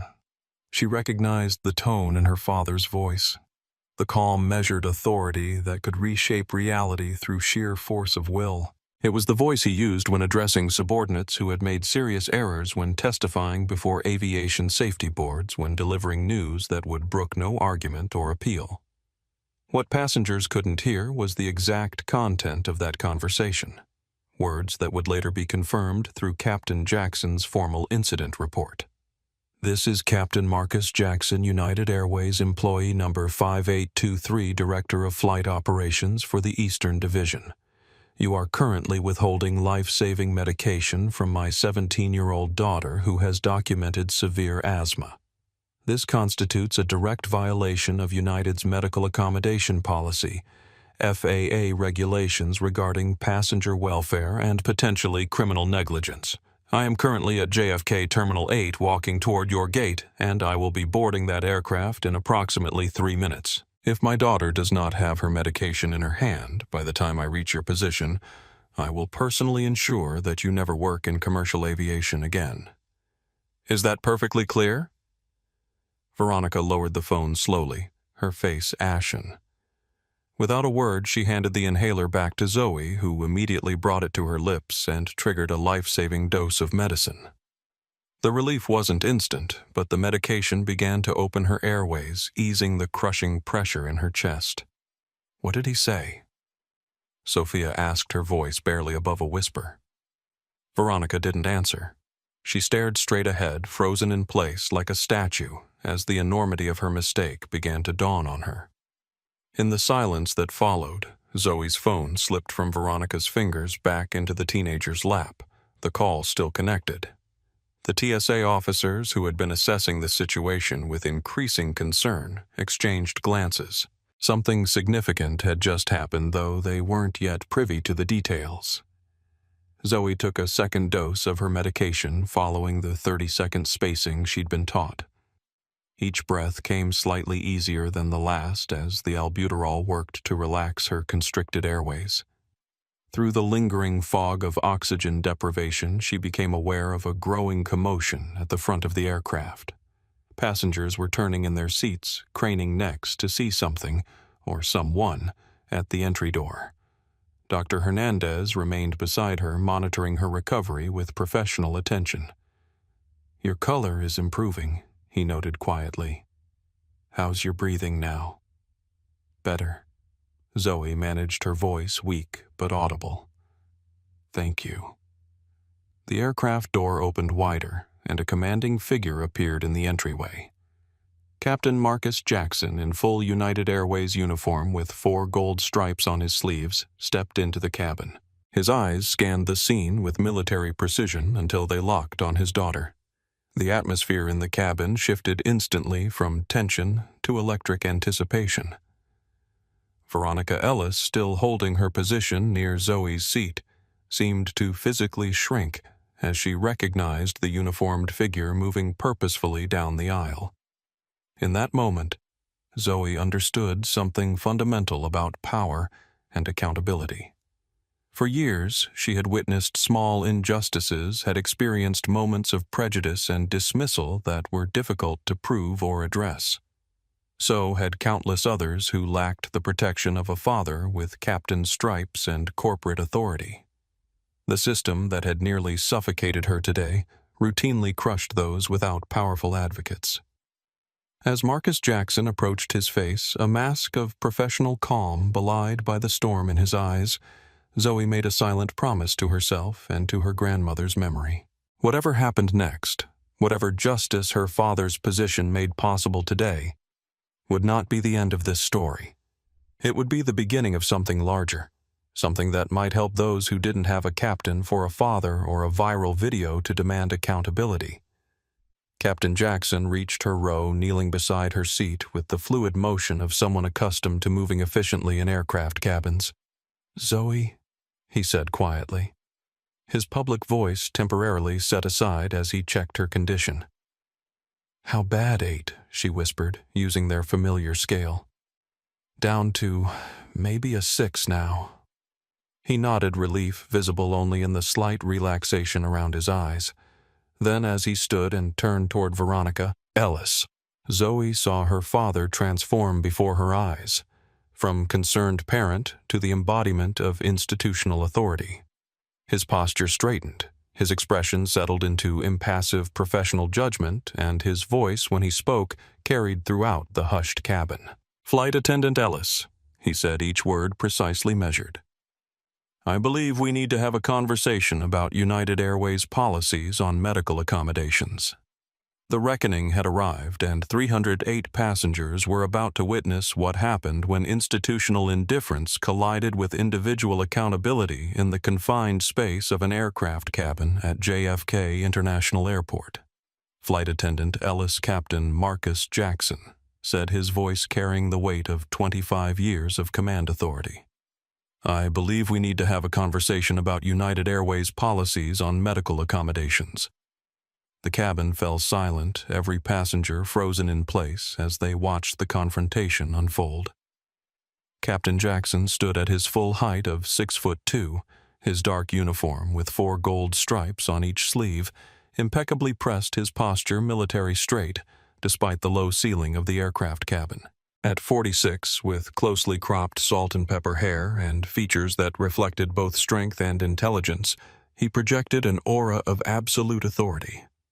Veronica Ellis seemed to physically shrink before him, her earlier confidence evaporating like morning mist under a harsh sun. "Captain," she began, her voice barely audible, "I was following protocol for unverified medications. Let me be absolutely clear about who I am and what has happened here today." Captain Jackson interrupted, his tone professional, but with an undertone of controlled fury that sent chills through the cabin. "I am Captain Marcus Jackson, United Airways employee number 5823, Director of Flight Operations for the Eastern Division, and more relevantly at this moment, the father of the young woman whose life you endangered through your assumptions and prejudice." The formal introduction landed like physical blows. Nearby passengers exhaled audibly, some nodding in grim satisfaction. Isabella Rodriguez's live stream captured the moment perfectly, her camera steady as she documented what was quickly becoming a textbook example of accountability in action. "Sir, there was no way to verify," Veronica attempted again. "There were multiple ways to verify," Captain Jackson corrected her, his voice never rising but somehow filling the entire aircraft. "My daughter presented her boarding pass for her assigned first-class seat, which you redirected her from without explanation. She showed you her medical ID bracelet, which you dismissed as fake jewelry. A licensed physician identified himself and confirmed her medical condition, which you ignored. At every decision point, Flight Attendant Ellis, you chose the interpretation that allowed you to exercise power rather than extend basic human dignity." He paused, his eyes sweeping the cabin, acknowledging the many passengers who were recording the interaction. "And you did this in front of hundreds of witnesses, many of whom recognized the danger before you did." Thomas Walsh, the flight attendant who had supported Veronica's actions, attempted to interject. "Captain, we were just trying to follow security protocols." "In today's environment, Flight Attendant Walsh." Captain Jackson cut him off without raising his voice. "I'm well aware of our security protocols. I helped write many of them. Nothing in those protocols authorizes denying a clearly identified medical device to a passenger in respiratory distress. Your support of this situation will be addressed separately." Walsh fell silent, his face reddening as he realized his career might also be in jeopardy. Sophia Martinez stepped forward cautiously. "Captain Jackson, I tried to intervene when I realized we'll address individual roles in this incident during the formal investigation." "Ms. Martinez," Captain Jackson replied, his tone slightly softer but no less authoritative. Right now, my primary concern is my daughter's medical condition.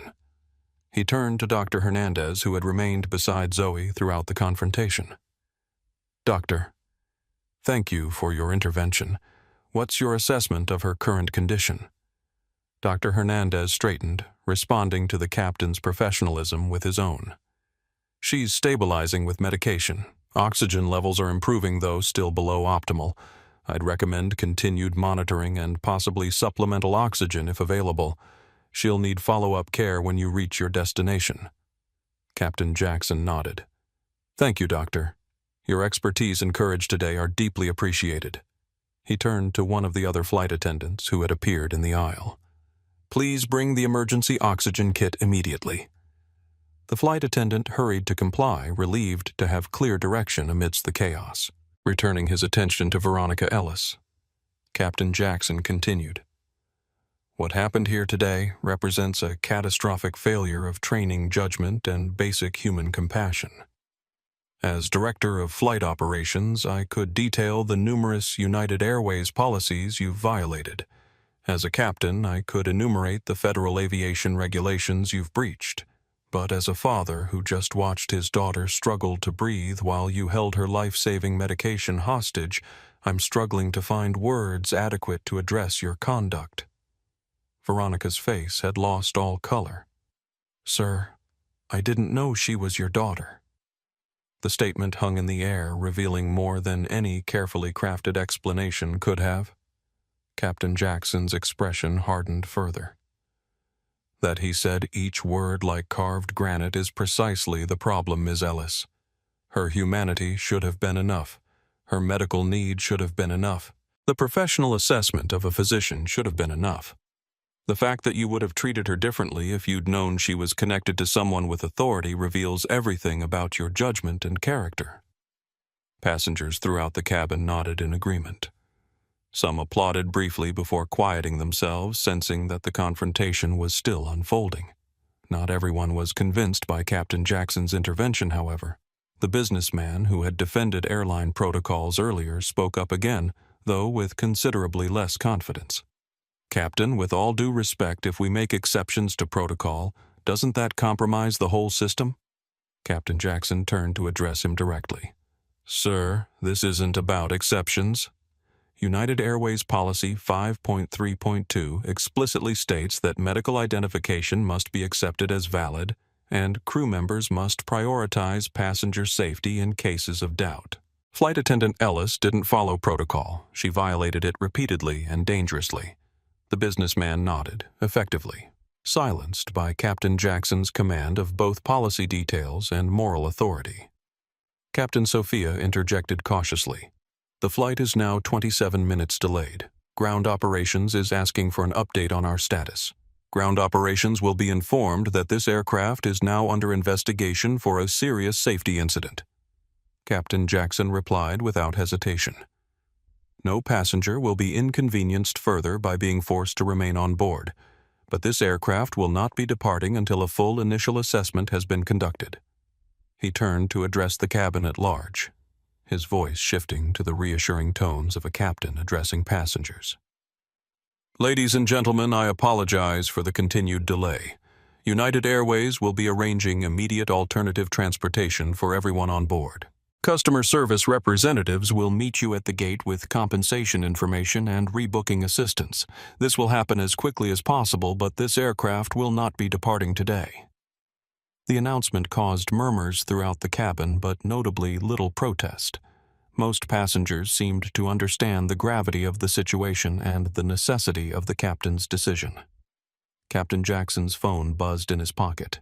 He checked it briefly. The CEO is calling for a full briefing. Ms. Martinez, please ensure all passengers deplane in an orderly fashion once the jet bridge is reattached. Flight Attendant Ellis, you will remain on board with me for the preliminary incident documentation. Veronica nodded mutely. All pretense of authority completely evaporated. As the supplemental oxygen arrived for Zoe, Captain Jackson knelt beside his daughter once more, briefly setting aside his official role to check on her condition. Better, he asked quietly. Much better now. Thank you for coming. Always, he replied, the single word carrying the weight of a lifetime of protection and care. Rising again. Captain Jackson addressed the TSA officers who had remained nearby witnesses to the entire confrontation. Officers, I'll need your contact information for the official incident report. Your observations will be valuable to the investigation. As the officers provided their information, passengers began to gather their belongings, preparing for deplaning. The atmosphere had transformed from tension to a strange mix of relief and satisfaction. The rare opportunity to witness justice being served in real time, to see accountability imposed without equivocation or delay. Captain Marcus Jackson stood in the aisle of Flight 829, simultaneously a father protecting his child, a captain ensuring passenger safety, and a senior executive upholding company values. In all three roles, his message was unmistakable.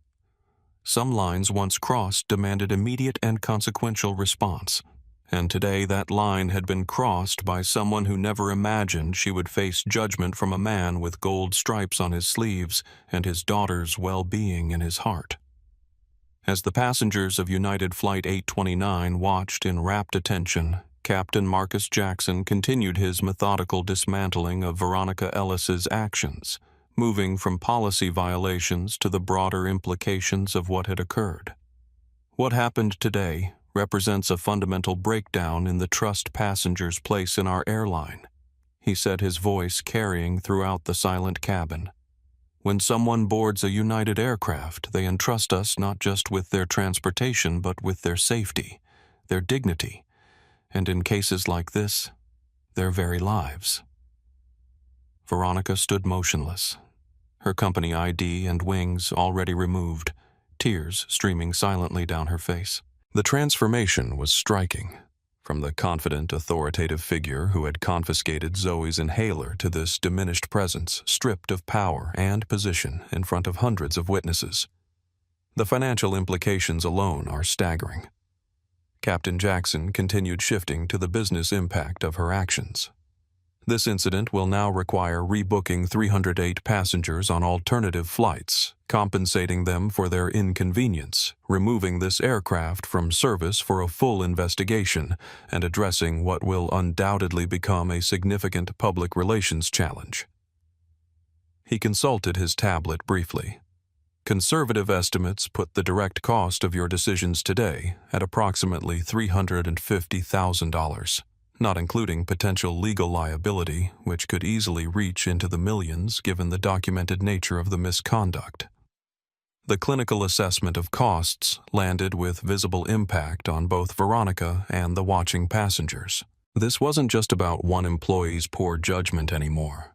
This was about institutional consequences that would affect an entire organization. But the true cost cannot be measured in dollars. Captain Jackson said, his voice dropping slightly but losing none of its authority. The true cost was nearly paid by my daughter, who experienced a life-threatening medical emergency while a United Airways employee withheld her prescribed medication. The true cost is measured in the trust broken with every passenger who witnessed this incident and will now question whether they too might be subjected to such treatment. The true cost is to the reputation of thousands of dedicated United employees who serve our passengers with respect and compassion every day. Dr. Hernandez, still monitoring Zoe's condition, nodded in agreement. As a physician, he understood the concept of cascading failures, how one initial misjudgment could trigger a series of increasingly serious consequences if not corrected early. I want to be absolutely clear about something, Captain Jackson continued, addressing not just Veronica, but the entire cabin. What we witnessed today was not simply a customer service failure. It was not merely a misunderstanding. It was a dangerous exercise of bias that could have resulted in loss of life. He paused, allowing the gravity of this assessment to register with everyone listening. When my daughter presented her medical ID bracelet, and you dismissed it as fake jewelry without examination, that was bias in action. When you looked at a young black woman in casual clothes and decided she couldn't possibly belong in first class, that was bias in action. When you chose to believe she was bringing drugs aboard rather than medication, despite all evidence to the contrary, that was bias in action. The directness of his addressing racial bias caused a ripple of reactions throughout the cabin. Nods of recognition from some passengers, uncomfortable shifting from others, and murmurs of agreement from many. By naming the underlying issue explicitly rather than couching it in corporate euphemisms, Captain Jackson had elevated the conversation beyond a single incident to the structural problems it represented. Not everyone was comfortable with this framing, however. A middle-aged woman in business attire spoke up from a few rows ahead. "Captain, with respect, how do you know this was about race? Maybe it was just poor judgment. Not everything is about color." Captain Jackson turned to address her with the same measured calm he had maintained throughout. "Ma'am, I understand your question. In isolation, we might consider alternative explanations. But this incident follows a pattern we've seen repeatedly: highly qualified black passengers being questioned about their presence in first-class medical concerns, of black patients being dismissed at higher rates, and the automatic assumption of wrongdoing rather than giving the benefit of the doubt. When these patterns repeat across thousands of incidents, we must recognize the underlying factor. His response, delivered without defensiveness or accusation, seemed to register with the woman who nodded slowly. United Airways has a zero-tolerance policy for discrimination in any form, he stated firmly. Not because it's politically correct, not because it's mandated by regulations, but because bias is fundamentally incompatible with safety. An airline where judgments are made based on appearances rather than facts, where medical emergencies are dismissed based on prejudice, where authority is wielded to control rather than to protect. That airline is inherently unsafe for all passengers." Veronica attempted to speak again, her voice barely audible. "Captain, I never meant to discriminate, Ms. Ellis." Captain Jackson interrupted his use of her civilian title rather than her crew designation, emphasizing her removed status. "Discrimination is judged by impact, not intent. Whatever you believe was in your heart, your actions created a pattern of discrimination that endangered my daughter's life. That pattern is documented by dozens of witnesses and will be addressed with the seriousness it deserves." His phone buzzed in his pocket. He checked it briefly, then looked back at Veronica. "The CEO and General Counsel are now personally involved in this situation. They have authorized me to inform you that United Airways will be conducting a comprehensive review of all passenger complaints filed against you during your tenure, with particular attention to any incidents involving minority passengers or medical accommodations." This announcement landed like a physical blow. Veronica visibly flinched, suggesting that today's incident might not have been an isolated occurrence, but rather the first time she had faced real consequences for a pattern of behavior. Thomas Walsh, who had supported Veronica earlier, now stood awkwardly at the periphery, trying to distance himself from the situation. Captain Jackson turned his attention to him briefly. "Flight Attendant Walsh, your role in supporting this situation rather than intervening will be reviewed separately. Please report to crew operations with Ms. Ellis after deplaning." Walsh nodded, his face pale with the realization that his career might also be in jeopardy. Captain Jackson turned to address Sophia Martinez. "Ms. Martinez, I'll need access to the crew complaint database for the past 3 years. I want to review every incident involving Flight Attendant Ellis where passengers reported similar concerns." Sophia nodded, her expression professional, but her eyes betraying a hint of knowledge, as if she was already aware of what such a review might reveal. "Yes, Captain. I'll ensure those records are pulled immediately." Throughout the cabin, passengers exchanged glances, many continuing to record the confrontation. Isabella Rodriguez's live stream had now reached over 500,000 viewers, with major news networks beginning to pick up the story. What had begun as a single incident on a single flight had expanded into a public reckoning that would likely reshape policies and practices across the airline industry. Captain Jackson returned his attention to Veronica, his expression grave but not vindictive. "Ms. Ellis, when this investigation is complete, you will have an opportunity to provide your full account of today's events. You will be entitled to union representation during that process. But I want to be completely transparent about the fact that based on what I have already witnessed and confirmed, termination is the expected outcome. The formal procedural language somehow made the consequence more real, more inevitable. This wasn't an emotional reaction or a hasty judgment. This was the methodical application of corporate standards and professional expectations. "Do you understand?" Captain Jackson asked. Veronica nodded, unable to speak through her tears.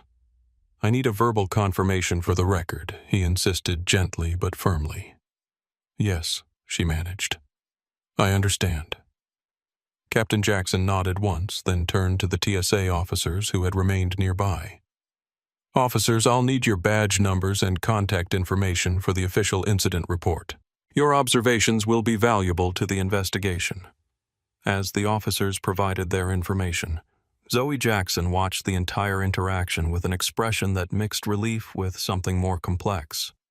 The beginning awareness of the power her father wielded, and how rarely such power was used to address the kinds of everyday discrimination she and others faced. The medical team that Captain Jackson had requested was now waiting at the jet bridge, ready to assess Zoe once deplaning began. The first steps of accountability had been taken, witnessed by hundreds in person and hundreds of thousands online. What had begun as one flight attendant's poor judgment had transformed into a very public lesson about consequences, about bias, and about what happens when authority is challenged by greater authority wielded with purpose and principle. As arrangements continued for passenger deplaning, Captain Marcus Jackson stood in the aisle of Flight 829, simultaneously a father protecting his child and an executive upholding company values. In both roles, his message was unmistakable. Some lines, once crossed, demanded immediate and consequential response. And today that line had been crossed by someone who never imagined the reckoning that would follow. The aircraft cabin remained hushed as Captain Marcus Jackson shifted from assessment to action. The initial shock of his arrival had given way to a collective understanding that they were witnessing something historic, not just a personnel matter, but a moment when institutional power was being used to address an injustice in real time without delay or deflection. "Miss Ellis," Captain Jackson said, his tone shifting slightly as he moved from explanation to decision. "Based on the severity of what has occurred here today, you now face a choice regarding how your separation from United Airways will proceed." The word separation hung in the air, the corporate euphemism making it clear that her continued employment was not among the options. This wasn't a disciplinary meeting with multiple possible outcomes. This was the administrative implementation of a decision already made. "You have two options." Captain Jackson continued, his voice measured but firm. "Option 1, immediate resignation.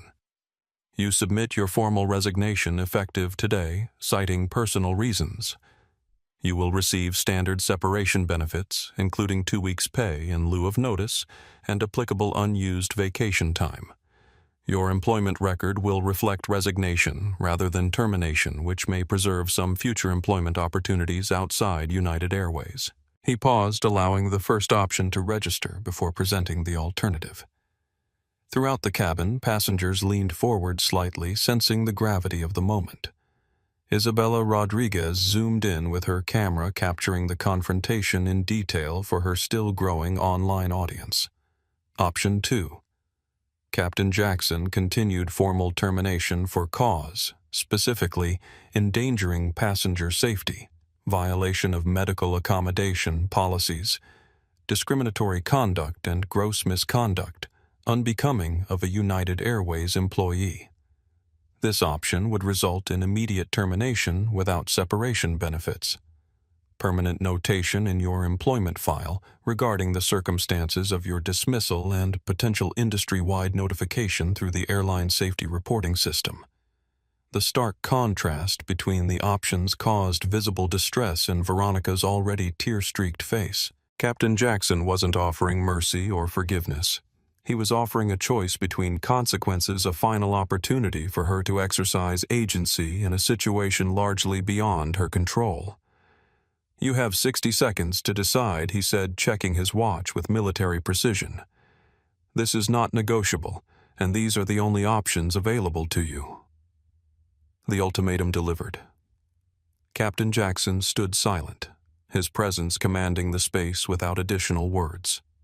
Throughout the cabin, passengers held their breath, many recording what had become the climactic moment of a confrontation that would soon be viewed millions of times across social media platforms and news broadcasts. From the back of the cabin, a voice called out, "She doesn't deserve a choice. She should be fired outright." Captain Jackson turned slightly toward the source of the comment. "Justice without process becomes vengeance," he replied evenly. "United Airways maintains standards of fairness even in cases of clear misconduct." The passenger fell silent, chastened by the captain's measured response. Veronica's breathing grew rapid and shallow, an ironic echo of the symptoms she had dismissed in Zoe earlier. "Captain Jackson," she said, her voice barely audible. "I never intended to harm anyone. I was just trying to follow what I thought was—" 45 seconds. Captain Jackson interrupted, his voice gentle but unyielding. "The time for explanations will come during the formal investigation. Right now, I need your decision." Sophia Martinez stood nearby, her expression professionally neutral, but her posture conveying clear support for Captain Jackson's approach. The TSA officers had stepped back, recognizing that this had moved beyond any security concern into internal airline matters. Dr. Hernandez continued monitoring Zoe, but his attention was partially focused on the confrontation unfolding in the aisle. As a physician who had testified in numerous medical negligence cases, he recognized the careful construction of Captain Jackson's ultimatum, offering a path that acknowledged the severity of the misconduct while providing a marginally less devastating option for the employee. 30 seconds, Captain Jackson announced, his tone unchanged. Passengers throughout the cabin exchanged glances, some uncomfortable with the public nature of the reckoning, others nodding in approval at seeing such direct accountability. A few whispered comments floated through the rows. "This is how it should be handled. No hiding behind corporate process. She nearly killed that girl." Veronica stood, frozen tears streaming down her face, the reality of her situation apparently overwhelming her capacity to respond. The transformation from authority figure to terminated employee had happened with breathtaking speed, leaving her visibly struggling to process the implications. 15 seconds, Captain Jackson said. Zoe watched the countdown with mixed emotions evident on her face. The vindication of seeing her mistreatment addressed was tempered by the human reality of witnessing someone's career end before her eyes. Despite everything Veronica had put her through, Zoe seemed to take no pleasure in her distress, a grace that several nearby passengers noted with quiet approval. "I resign." Veronica finally whispered the words barely audible. "I need that statement clearly for the record," Captain Jackson replied. "Please state your decision in a complete sentence." Veronica took a shuddering breath, visibly struggling to maintain composure. "I, Veronica Ellis, resign from my position with United Airways effective immediately." Captain Jackson nodded once, acknowledging her decision without comment. "Ms. Martinez will escort you to crew operations once passengers have deplaned. You'll need to complete separation paperwork and surrender all company property." He turned to address Flight Attendant Walsh, who had been watching the proceedings with increasing anxiety. "Mr. Walsh, your involvement in this incident will be reviewed separately. You are suspended pending investigation.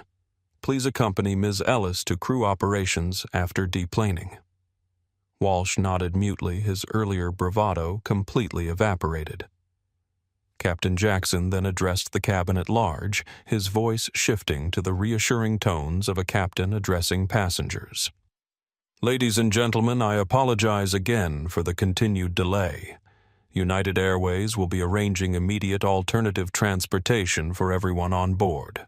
Customer service representatives will meet you at the gate with compensation information and rebooking assistance." As the jet bridge reconnected to the aircraft for deplaning, Captain Jackson returned his attention to Veronica one final time. "Before you leave this aircraft, there is one more thing required of you." Veronica looked up, her expression a mixture of resignation and dread. "You owe my daughter an apology," Captain Jackson said simply. "Not for your career's sake. That matter is already decided. Not for United Airways' reputation. That will be addressed through other channels. But because a 17-year-old girl deserved to be treated with basic human dignity and instead was subjected to unfounded accusations and dangerous medical neglect." The request, or rather the requirement, silenced the few remaining whispers in the cabin.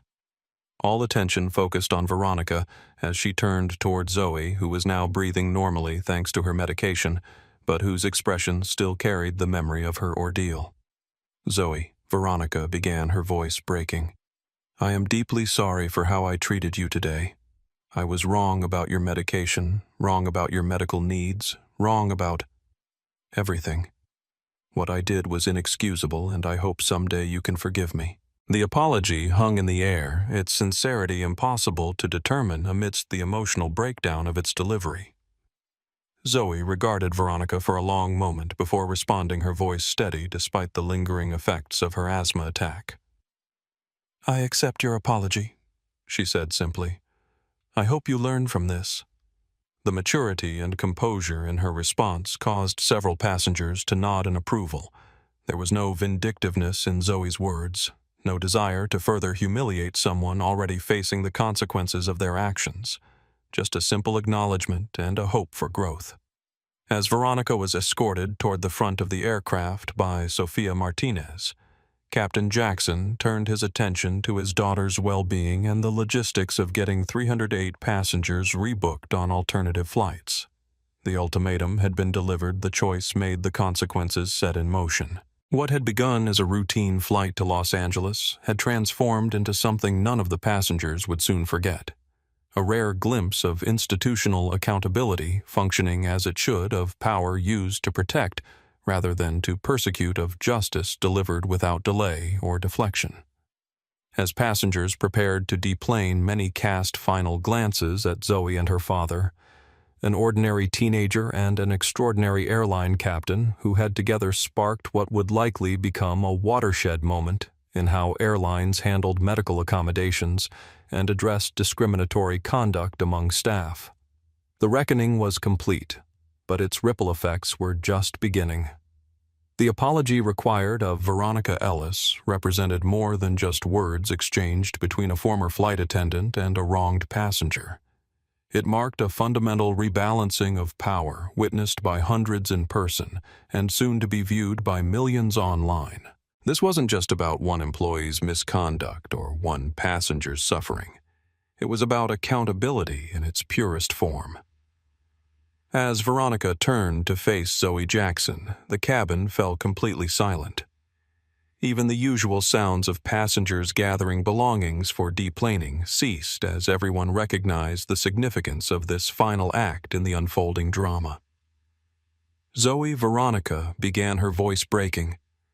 "I am deeply sorry for how I treated you today. I was wrong about your medication, wrong about your medical needs, wrong about everything. What I did was inexcusable, and I hope someday you can forgive me." The words themselves were appropriate, but it was impossible to separate them from the circumstances of their delivery, required rather than volunteered, offered under the watchful eye of Captain Jackson and hundreds of witnesses, delivered by someone whose career had just ended. The sincerity of forced contrition is always questionable, a reality not lost on anyone present. Zoe regarded Veronica for a long moment before responding, her expression thoughtful rather than vindictive.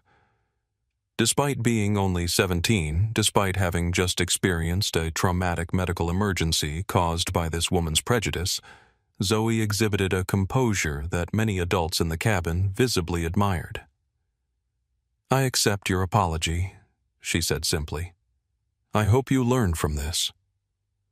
The response was remarkable for what it didn't contain. No further humiliation of someone already facing the consequences of their actions. No vindictive satisfaction, no rejection of the apology regardless of its circumstances. Instead, Zoe offered the most valuable response possible: acceptance paired with hope for growth. Captain Jackson nodded slightly, his expression softening momentarily as he observed his daughter's grace under pressure. It was a quality he had cultivated in her since childhood, teaching her that dignity in the face of prejudice was not just a personal choice, but a powerful statement. As Veronica was escorted toward the front of the aircraft by Sofia Martinez's passengers, began to gather their belongings in earnest, the confrontation now resolved, but its impact still reverberating through the cabin. Conversations resumed in hushed tones, many discussing what they had just witnessed. "That girl has more class than most adults I know," one passenger remarked to her seatmate. "Forced apologies don't mean much," another replied skeptically. "It's not about what it means to the flight attendant," a third passenger joined in. "It's about returning dignity to the person who was wronged." Dr. Hernandez, who had remained beside Zoe throughout the ordeal, spoke quietly to her as the deplaning process began. "You handled that with remarkable maturity." "How are you feeling now?" "Physically better," Zoe replied, her voice stronger, though still carrying traces of fatigue from her ordeal. "Emotionally, I'm not sure yet.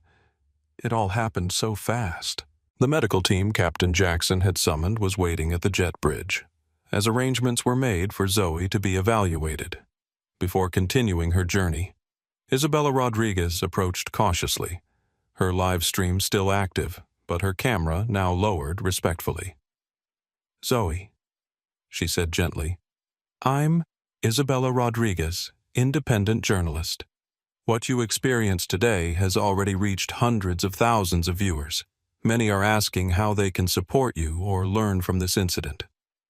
Would you be willing to share any thoughts?" Captain Jackson moved protectively toward his daughter, but Zoe placed a hand on his arm, indicating she wanted to respond.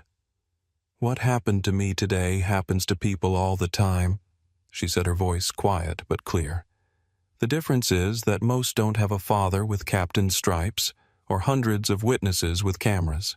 If there's something people can learn from this, maybe it's to speak up when you see someone being mistreated, especially if, they don't look like they have power or connections." The wisdom in her response beyond her 17 years caused several nearby passengers to nod in agreement. Isabella lowered her camera completely, acknowledging the thoughtfulness of Zoe's statement with professional respect. "Thank you," she said simply. "I wish you a safe journey to Los Angeles." As passengers filed toward the exit, many paused briefly near Zoe's row, offering words of support or simply nods of acknowledgement. What had begun as a terrifying medical emergency had transformed into something approaching a communal experience, a shared witness to injustice addressed to accountability imposed to dignity restored. Near the front of the aircraft, Veronica Ellis waited for the passengers to deplane her company ID, and Wings already surrendered her uniform, now simply clothes rather than a symbol of authority. The tears had stopped, replaced by a vacant expression that suggested she was still processing the seismic shift in her circumstances. In less than an hour, she had gone from confidently exercising authority to facing unemployment, public disgrace, and potential industry-wide blacklisting. As the last passengers deplaned, Captain Jackson approached his daughter once more. "The medical team will check you over, and then we'll make arrangements to get you to Grandma's funeral. I've already spoken to Mom's sister, and she's meeting us at the airport." Zoe nodded, gathering her strength to stand. "Dad, what's going to happen now? With the airline, I mean." Captain Jackson considered the question carefully before responding. What happened today revealed problems that go beyond one flight attendant's poor judgment. There will be investigations, policy reviews, probably changes to training and procedures. But the most important change has already happened. Hundreds of people just witnessed accountability in action. They'll carry that with them, both the crew members and the passengers. As they moved toward the exit, Zoe leaning slightly on her father's arm, They passed Veronica Ellis, still waiting to be escorted to crew operations. For a brief moment, 3 lives that had collided so dramatically paused in proximity. The former flight attendant, whose career had ended the teenager whose medical emergency had triggered a viral moment, and the airline captain whose dual roles as father and executive had catalyzed accountability. No words were exchanged in that moment. None were needed. The apology had been given and accepted. Justice, imperfect but immediate, had been served. What remained was for each person to move forward.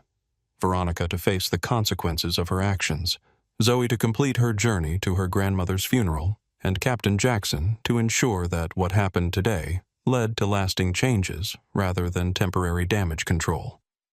As they stepped onto the jet bridge, leaving United Airways Flight 829 behind, they entered a world where their story was already spreading across social media platforms, news outlets, and dinner table conversations.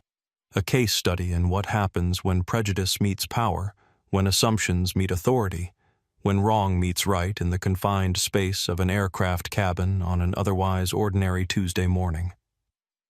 The apology had ended the confrontation, but its ripple effects were just beginning. As Zoe Jackson sat in a quiet corner of the United Airways Club Lounge, the oxygen monitor still attached to her finger showed steady improvement in her blood oxygen levels. The medical team Captain Jackson had summoned had confirmed what Dr. Hernandez had already assessed. She was recovering well from a severe asthma attack that could have had much more serious consequences without intervention. "Your numbers are looking good," the paramedic said, removing the monitor. "Keep using your inhaler as prescribed for the next 24 hours and follow up with your regular doctor when you return home. You were lucky today." Zoe nodded, though she knew luck had little to do with it. Without Dr. Hernandez's intervention and her father's timely arrival, the outcome could have been drastically different. She glanced across the lounge where Captain Marcus Jackson stood in intense conversation with 3 executives who had arrived from United's corporate offices within 30 minutes of the incident. Their expressions were grave, their body language conveying the seriousness with which they were treating the situation. The CEO just released an official statement, Isabella Rodriguez said, approaching Zoe's seat with permission from the medical staff. She showed Zoe her phone screen where United's corporate response was displayed. United Airways is aware of an incident on Flight 829 at JFK involving a medical accommodation issue that was handled inappropriately by a crew member. The crew member in question has been separated from the company effective immediately. We are conducting a thorough investigation and reviewing our training and policies on medical accommodations. We extend our sincere apologies to the affected passenger and all those inconvenienced by this incident. United has a zero-tolerance policy for discrimination of any kind, and we are taking immediate steps to ensure this type of incident never occurs again. Isabella's live stream had ended, but her reporting continued. "Your story has reached over 2 million viewers in the past hour," she explained. "Major networks are covering it, and United stock has already dropped 3 points in response." Zoe absorbed this information with a maturity beyond her 17 years. "I never wanted to be at the center of a viral moment," she said quietly. "I just wanted to breathe." Isabella nodded sympathetically. "Sometimes the most powerful stories aren't the ones we choose, but the ones that choose us. You've handled this with remarkable grace." "What happens to the woman?" Veronica Zoe asked. "Dad mentioned termination, but what does that really mean for her?" Isabella considered her response carefully. "It means she'll likely never work in commercial aviation again. With the video evidence and your father's position, this incident will follow her professionally. It's a career-ending moment." Zoe fell silent, processing this. Despite everything Veronica had put her through, she felt no satisfaction in another person's downfall. That seems harsh. "But I guess when someone's actions could have killed someone—" "Exactly," Isabella replied. "This isn't about punishment, it's about safety. Someone who makes those kinds of judgments shouldn't be responsible for passenger welfare." Across the lounge, The deplaned passengers from Flight 829 were being processed by a team of customer service representatives, mobilized specifically for this crisis. The airline's response had been swift and comprehensive. Private car services arranged for first-class passengers, priority rebooking on competitor airlines, when necessary meal vouchers and hotel accommodations for those facing significant delays. We're offering full refunds, plus $1,000 travel vouchers to all passengers, one representative explained to a family being rebooked. United understands the seriousness of what occurred today, and we're committed to making it right. Not all passengers were satisfied with this response. The businessman who had defended airline protocols on the flight was now loudly complaining to a customer service manager. "This is completely unreasonable," he insisted. "An entire flight canceled because one employee made a mistake. I have important meetings in Los Angeles that can't be rescheduled." "Sir, I understand your frustration," the manager replied calmly. "This wasn't just an employee mistake, it was a safety incident that required full investigation. We've arranged priority booking for you on American's flight departing in 1 hour." Dr. Hernandez, who had been invited to the lounge as a gesture of appreciation for his intervention, observed the corporate damage control with professional interest. "They're handling the aftermath well," he remarked to a fellow passenger. "But the real test will be whether they address the underlying issues or just manage the PR crisis." Sofia Martinez moved efficiently through the lounge, personally checking on passengers with special needs or connection concerns. Her role in the incident, her attempt to intervene with Veronica, however belated, had been noted by senior management. Rather than facing scrutiny for not doing more, she had been tasked with leading the customer recovery effort, a tacit acknowledgement that she had tried to do the right thing under difficult circumstances. In a private office adjacent to the lounge, Veronica Ellis sat with a human resources representative and a union official completing the paperwork for her resignation. Her face remained tear-streaked, her hands trembling as she signed the documents that ended her 12-year career with United Airways. "I understand I'll never work in aviation again," she said, her voice hollow. "I accept that. But I need to know, will this follow me everywhere? Will I ever be able to work anywhere again?" The HR representative's response was carefully measured. "Your separation is being processed as a resignation rather than a termination, as Captain Jackson offered you that option. However, the incident has gained significant public attention, which may present challenges for future employment. The company is not planning to take further action against you beyond the separation itself. It was small comfort, but the only comfort available in a situation largely of her own making." Back in the main lounge, Captain Jackson concluded his meeting with the executives and returned to his daughter's side. "How are you feeling?" he asked, his professional demeanor softening as he focused on Zoe's well-being. "Better," she replied. "The paramedics say I'm stable. When can we get to Los Angeles? I don't want to miss Grandma's funeral." Captain Jackson checked his watch. "I've arranged for us to take the next flight departing in 2 hours. We'll be flying first class, your actual assigned seat this time. And I'll be traveling with you. The crew has already been briefed about your medical needs." Zoe nodded, relief visible in her expression. "Dad, what's going to happen now?" "With the airline, I mean. Beyond just firing Ms. Ellis." Captain Jackson considered the question carefully. "The executives I just spoke with have authorized an immediate review of all medical accommodation policies and training procedures. They're establishing a task force to examine how these issues are handled across the airline, and they've asked me to lead it." He paused, choosing his next words deliberately. "What happened to you today revealed problems that go beyond one flight attendant's poor judgment. There are likely similar incidents that went unreported or unaddressed. My job now is to make sure this becomes a catalyst for real change, not just a PR crisis that gets managed and forgotten." Around them, the lounge buzzed with activity as passengers shared their experiences. Media inquiries were managed by corporate communications staff, and the airline's response mechanism continued to address the practical fallout from the grounded flight. But in this quiet corner, a father and daughter were having a more profound conversation about justice, accountability, and the possibility of meaningful change. "Do you think it will make a difference?" Zoe asked the question, reflecting both hope and skepticism born from previous experiences with discrimination. "It already has," Captain Jackson replied, gesturing subtly toward the passengers around them.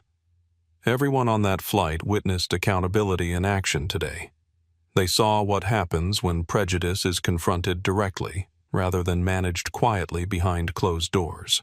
That changes people, both those who might face similar treatment and those who might be tempted to exercise authority improperly. Zoe considered this, then nodded slowly. Grandma would have liked that, she said, a small smile touching her lips despite the lingering sadness of her loss. She always said that change happens when someone refuses to accept the unacceptable. Captain Jackson's expression softened at the mention of his mother. She was right. "And today you refuse to accept the unacceptable. I'm proud of you, Zoe."